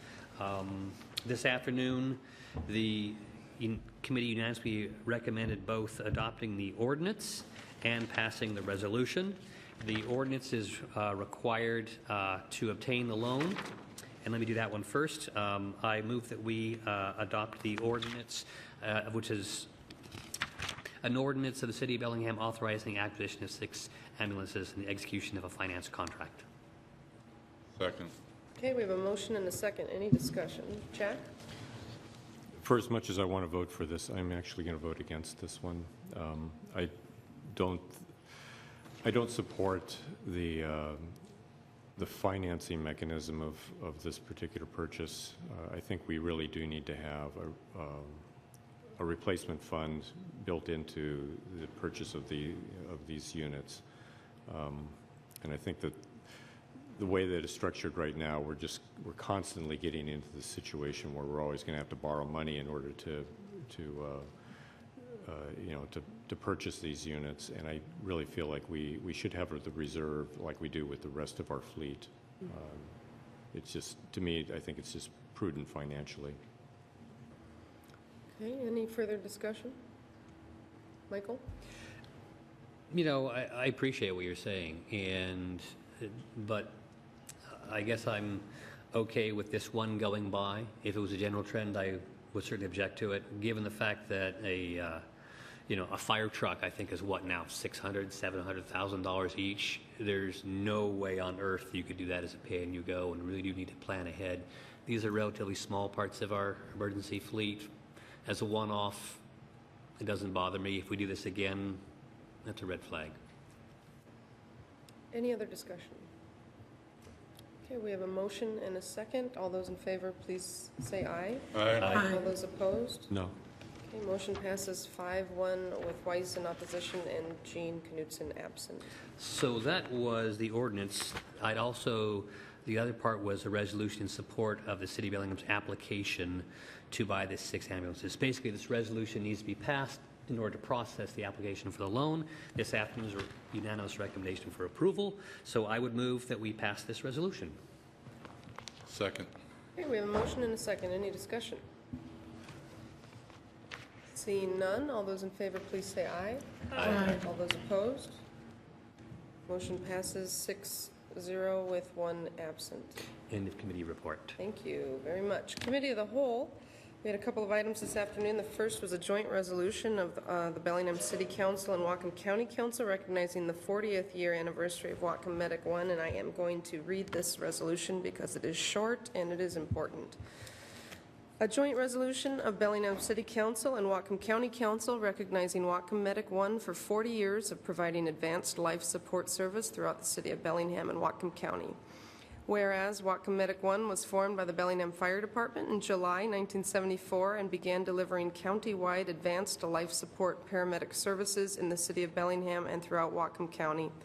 And whereas the week of May 18th through May 24th has been designated National EMS Week by the American College of Emergency Physicians, its founder and sponsor, with this year's theme being EMS Dedicated for Life. And whereas National EMS Week celebrates and honors the hundreds of thousands of EMS practitioners serving our communities across the nation and recognizes the many changes taking place in our nation's healthcare system, as well as the new opportunities and challenges that are emerging within this noble profession. Now, therefore, be it resolved by the City Council of the City of Bellingham, the City Council hereby recognizes the 40th anniversary of Whatcom Medic 1 and honors the men and women associated with the advanced life support system for their public service and dedication to the citizens of the City of Bellingham and throughout Whatcom County. Can I get a motion to pass this? Well, actually, sorry, we had a recommendation of 7-0 this afternoon to pass this resolution, and I so move. Second. Okay, we have a motion and a second. Any discussion? All those in favor, please say aye. Aye. All those opposed? Motion passes 6-0 with Jean absent. Thank you. Next up, we had a information-only presentation from our finance director about estimated costs of environmental liabilities at the waterfront, which led into a bit longer of a presentation with Amy Cram regarding consideration of a consent decree for the Cornwall Avenue landfill. And we had a unanimous recommendation to authorize the mayor to enter into this consent decree for the Cornwall Avenue landfill site. And I so move. Second. Okay, we have a motion and a second. Is there any discussion? Seeing none, all those in favor, please say aye. Aye. All those opposed? Motion passes 6-0 with Jean absent. Then Terry seconded? Yes. Okay. Next up, we had an ordinance amending Bellingham Municipal Code to adopt the 2014 National Electric Code to make some other minor code amendments. And we also recommended this 7-0. Let me get to the right page here.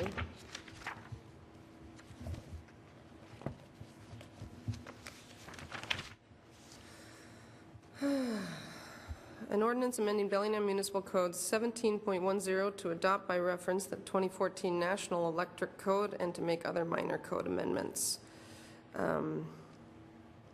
Effective July 1st, the state will enforce the provisions of the 2014 National Electric Code.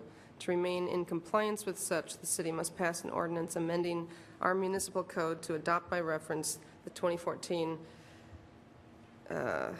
National Electric Code. Other minor code amendments to the BMC are also proposed for clarification and to eliminate redundancies with existing state law. And we had a recommendation of 7-0 in committee this afternoon, and I so move. Second. Okay, we have a motion and a second. Is there any discussion? Seeing none, all those in favor, please say aye. Aye. All those opposed? Okay, motion passes 6-0 with Mr. Knutson absent. Then we had a resolution specifying the line of succession for signing documents in the mayor's absence.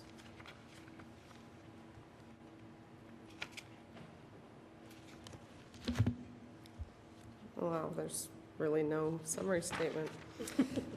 Okay, and we had a 7-0 recommendation. This essentially just reiterates what we've, the way we've been operating, where if the mayor is absent, the mayor pro tem, then the council president and the president pro tem are the line of succession for signing official city documents, and this gives the president of city council the authority to designate a fifth authority if all other authorities are gone for a limited period of time, which rarely does actually occur. So we had a motion in committee to pass this resolution 7-0, and I so move. Second. Okay, we have a motion and a second. Is there any discussion? All those in favor, please say aye. Aye. Any opposed? Okay, motion passes 6-0 with Mr. Knutson absent. And then we had some old and new business. And is there, see, I've got two items I didn't bring up this afternoon that I do want to bring up now, but Kelly just stepped aside. He's right there. Okay, good. In just a moment. So the first is you should have all had a letter on your dais here when you, or in your mail slots when you got here today. So this is a letter supporting a nomination for the City of Bellingham staff for the Comprehensive Planning Award from the Planning Association of Washington and the American Planning Association for the Downtown Waterfront District Sub-Area Plan. I believe letters are being submitted from other entities as well.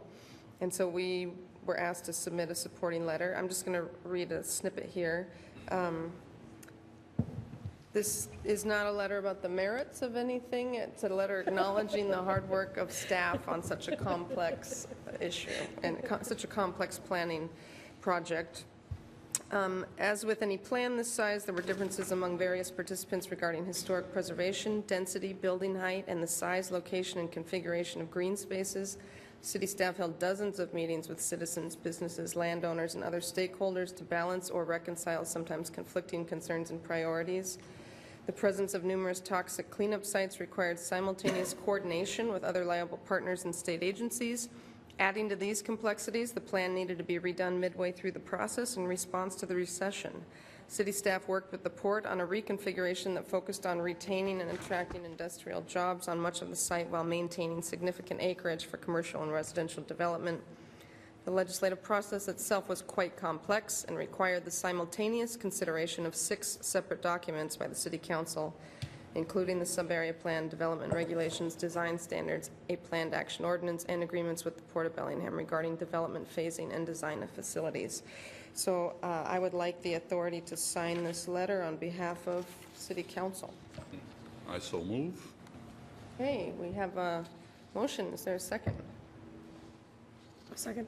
Okay, we have a motion and a second. Is there any discussion? Seeing none, it is late. All those in favor, please say aye. Aye. Any opposed?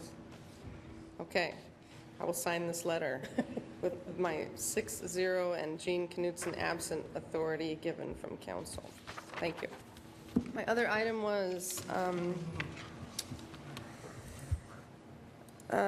Terry and I were tasked with doing some work on behalf of the council as president and pro tem to look at how we are utilizing staff resources. And we also actually asked Pinky to sit in on one of our meetings, given her experience working for a larger entity than I have had. I don't know about Terry, but he agreed to have Pinky sit in with us too. So we had some good discussions and came up with a recommendation that we would like to ask the mayor to have HR work with us on council. Myself probably would be the person to do that. Collaboratively to define a new position that there would be, as part of our new position, instead of an existing position, a clarification of some of the roles that we want taken care of, and maybe an expansion of duties, but we would need to work with HR to make sure that that's done properly. And so the point of this would be to ensure that we're utilizing our staff resources as efficiently as possible. Does that sound like an appropriate report out, Terry? Oh, I'm sorry. Yeah. No. Okay. Terry and I we were asked to come up with a recommendation about how to utilize staff resources for council. And so we have done that. And so I am reporting out on the recommendation that we came up with. I'm just going to make sure Linda has what I said there before we move on.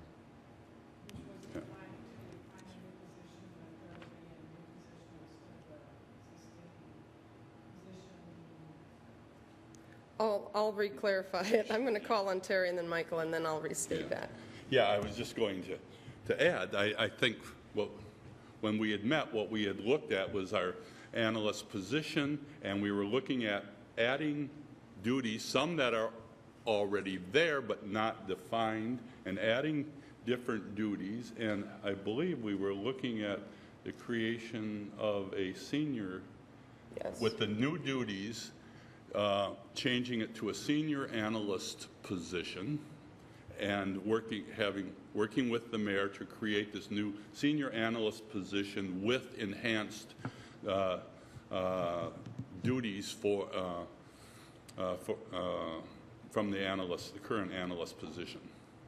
Yes. So we just, the recommendation was that we do away with the legislative policy analyst position after creating a senior legislative policy analyst position. Michael?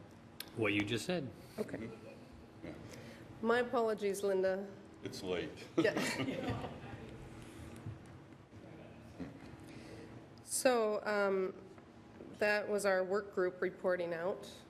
So do we need are you looking for approval to move forward with that from the council? So yes, our recommendation was that council asks, well, it says here, ask HR to work with us to collaborate and define this new position, but I would rather ask the mayor. I would so move. Second.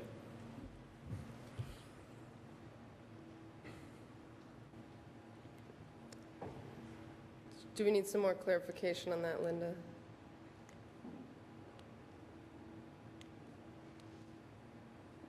Okay, so we have a motion and a second to ask the mayor to work with the council president to create a senior legislative policy analyst position. Yeah. Well, administration. Yeah, the administration. Yes, it's. That's kind of a. Yes. Them guys. I'm trying to be Mayor will work appropriate. with HR. New classification. It is the mayor's director. Them good guys. Okay, well, it wasn't pretty, but we got a motion in a second. And that is my fault. I will own that one. We have a motion and a second. Is there any discussion? Okay, all those in favor, please say aye. Aye. Aye. All those opposed? A motion passes 6-0 with Jean absent. Thank you. Okay, Michael. Are you going through new business right now? Yes, we are enrolled in new business. Be recognized for new business? Yes, you may. So I You want to are. bring up two things. One's kind of small, and I'm sorry to have to do this, but several rather important documents were not provided to the council ahead of the meeting. Some of those for information-only reports or charts, but they still would have been important to be provided ahead of time. It happened before. One of them was more important than that. I thought the financial document provided to the Planning Committee was more than information only. Those are numbers that we have, well, the committee at least has been asking for a while. I think that I would like to renew again at least my personal request that the administration really tried to provide important documents to the council ahead of time. I mean, last time there was some sensitivity of not providing the wrong things ahead of time, like meaningless PowerPoints that may distract. But some of these documents, I think, are more than meaningless. Some of them are important, and I think one of those happened today. So I wanted to bring that up. Okay. And then I had another item after that. Okay. I met this afternoon with County Council member Ken Mann. Actually, it was this morning. We had breakfast for lunch, but never mind. And I'm sort of following up on the mayor's request that we work more closely with our counterparts. And he expressed sincere hope that the city would provide help for them in their countywide planning efforts. In particular, he pointed to the TDR program. He would like to know in what extent, and to what kind of participation the city would be interested in participating in. TDR standing for Transfer of Development Rights. It would be a means of stripping development rights from areas out in the county where we may not want development, like on ag land, and transferring those rights to another part of the county, maybe inside city limits, where we do want those development rights. And so I wanted to bring that up because I think there needs to be some policy direction as to whether or not our planning staff is going to participate in a across-the-street discussion on TDR issues. First of all, I don't know how we feel about TDRs, and therefore our planning staff doesn't have any clear direction on this issue. Terry.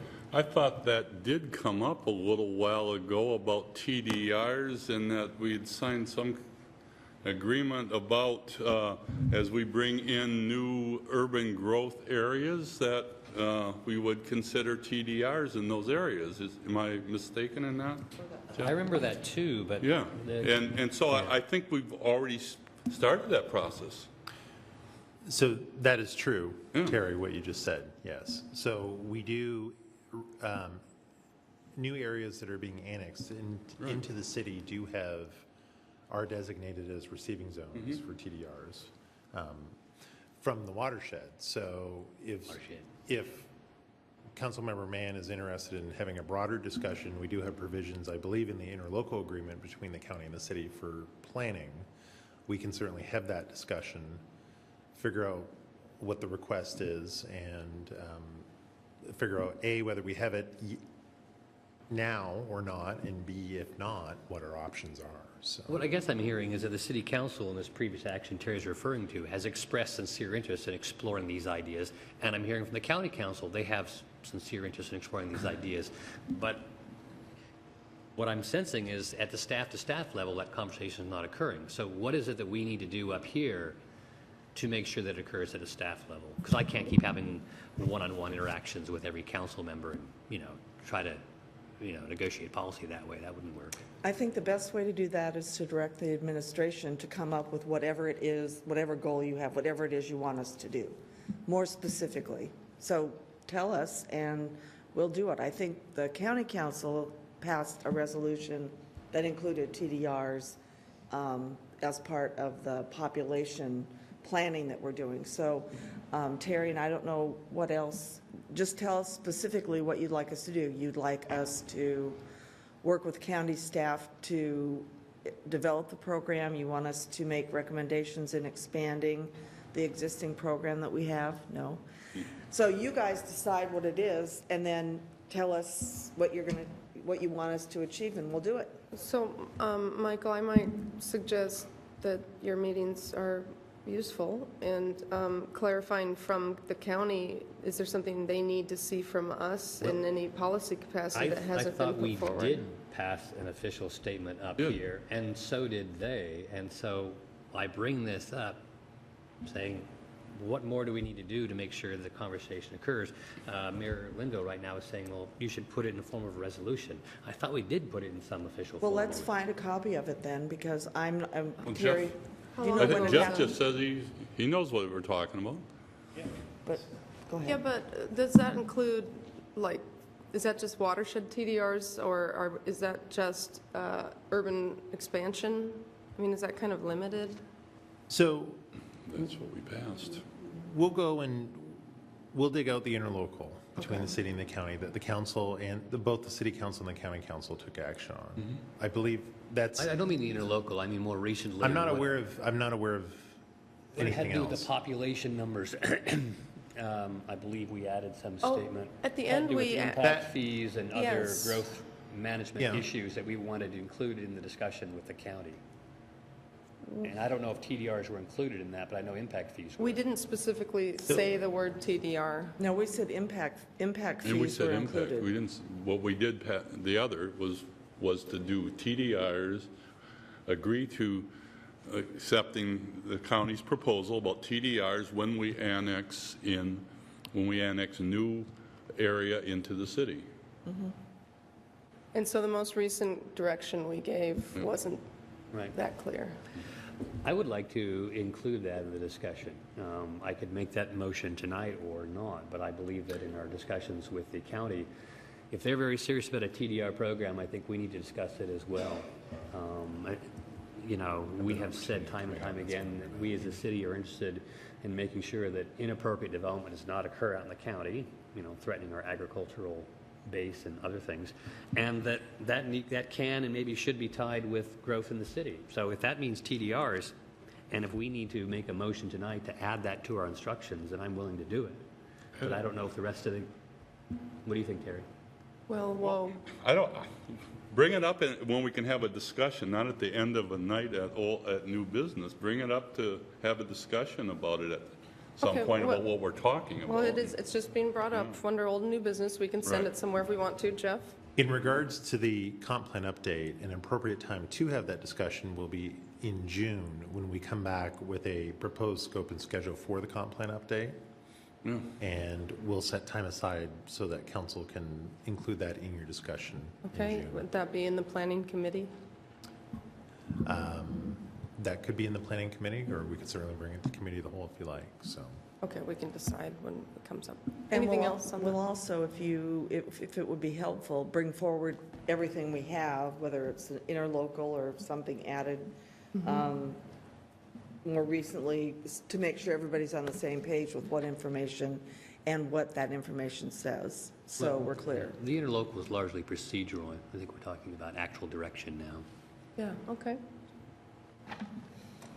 Any other old or new business from other council members? Okay, we have two sets of minutes to approve, one from April 21st and one from May 5th. Move approval. Second. Okay, we have a motion and a second. Any discussion? All those in favor, please say aye. Aye. All those opposed? Minutes pass unanimously with Jean Knudsen absent. The last item that I skipped over before because we rearranged the afternoon schedule was a policy priority discussion, and we had a brief session with the mayor and some of the mayor's staff in the boardroom this afternoon talking about some of the council members, or the entire council's preferred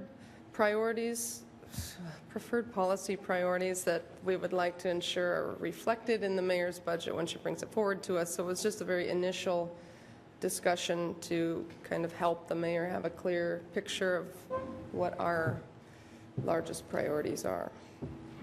As if you didn't know, but I'm sure it was helpful. Well, it was helpful to me to get that input before December. Yeah, that's a good point. And and like I said, in general, these are the same kind of priorities I have, so thank you. Okay. Executive session report. We had 3 items this afternoon. The first one was potential litigation. Staff provided information on a potential litigation matter. It was information only. No action was taken. Second item was potential property acquisition. Staff provided information on a potential property acquisition. It was information only, and no action was taken. And the third item, also potential property acquisition. Staff provided information on a potential property acquisition. Direction was given. No action was taken. Mayor's report. Two things to report on, and then some action the council will need to take. First of all, the State Transportation Commission is meeting here tomorrow in council chambers.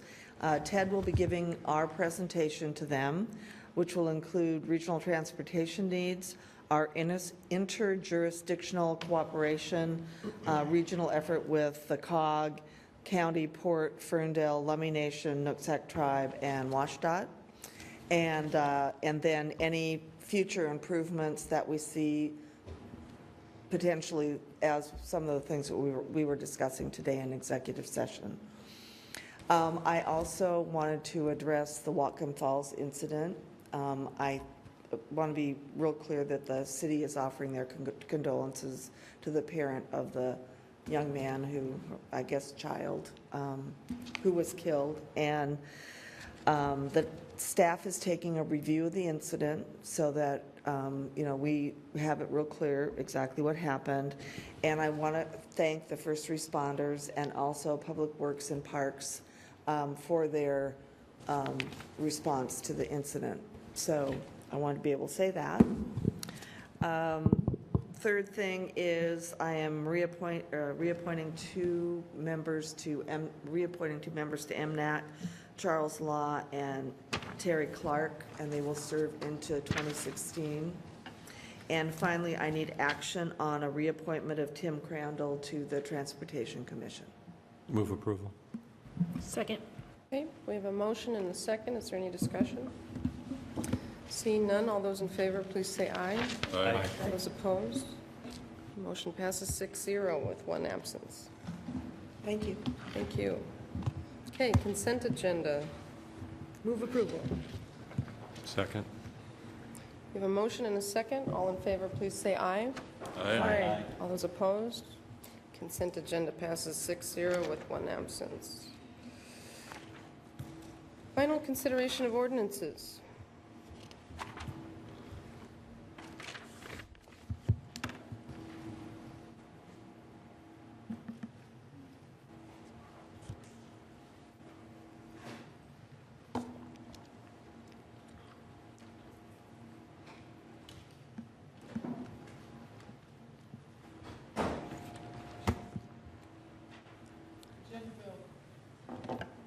Agenda Bill 20405, an ordinance adding a new classification to the E-Team salary plan and amending the 2014 general fund budget by deleting one position in the library, creating a new position, and reallocating expenditures to provide for related costs.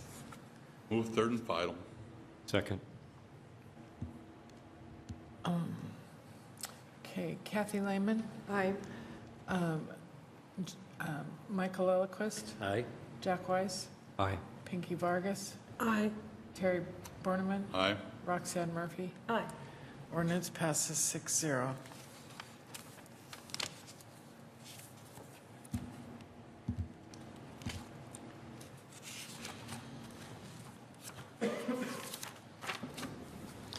Agenda Bill 20406, an ordinance authorizing redemption of qualified energy conservation bonds in the amount of $380,000 using the remaining bond proceeds in the Facilities Administration Fund estimated ending reserve balance and transferring $2,824.36 to the 2011 QEC Bond Fund estimated ending restricted reserve. Move third and final. Second.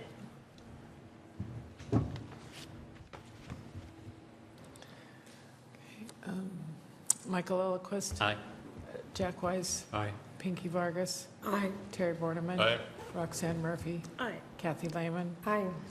And Jean Knutson is excused. Ordinance passes 6-0. And with that, we are adjourned.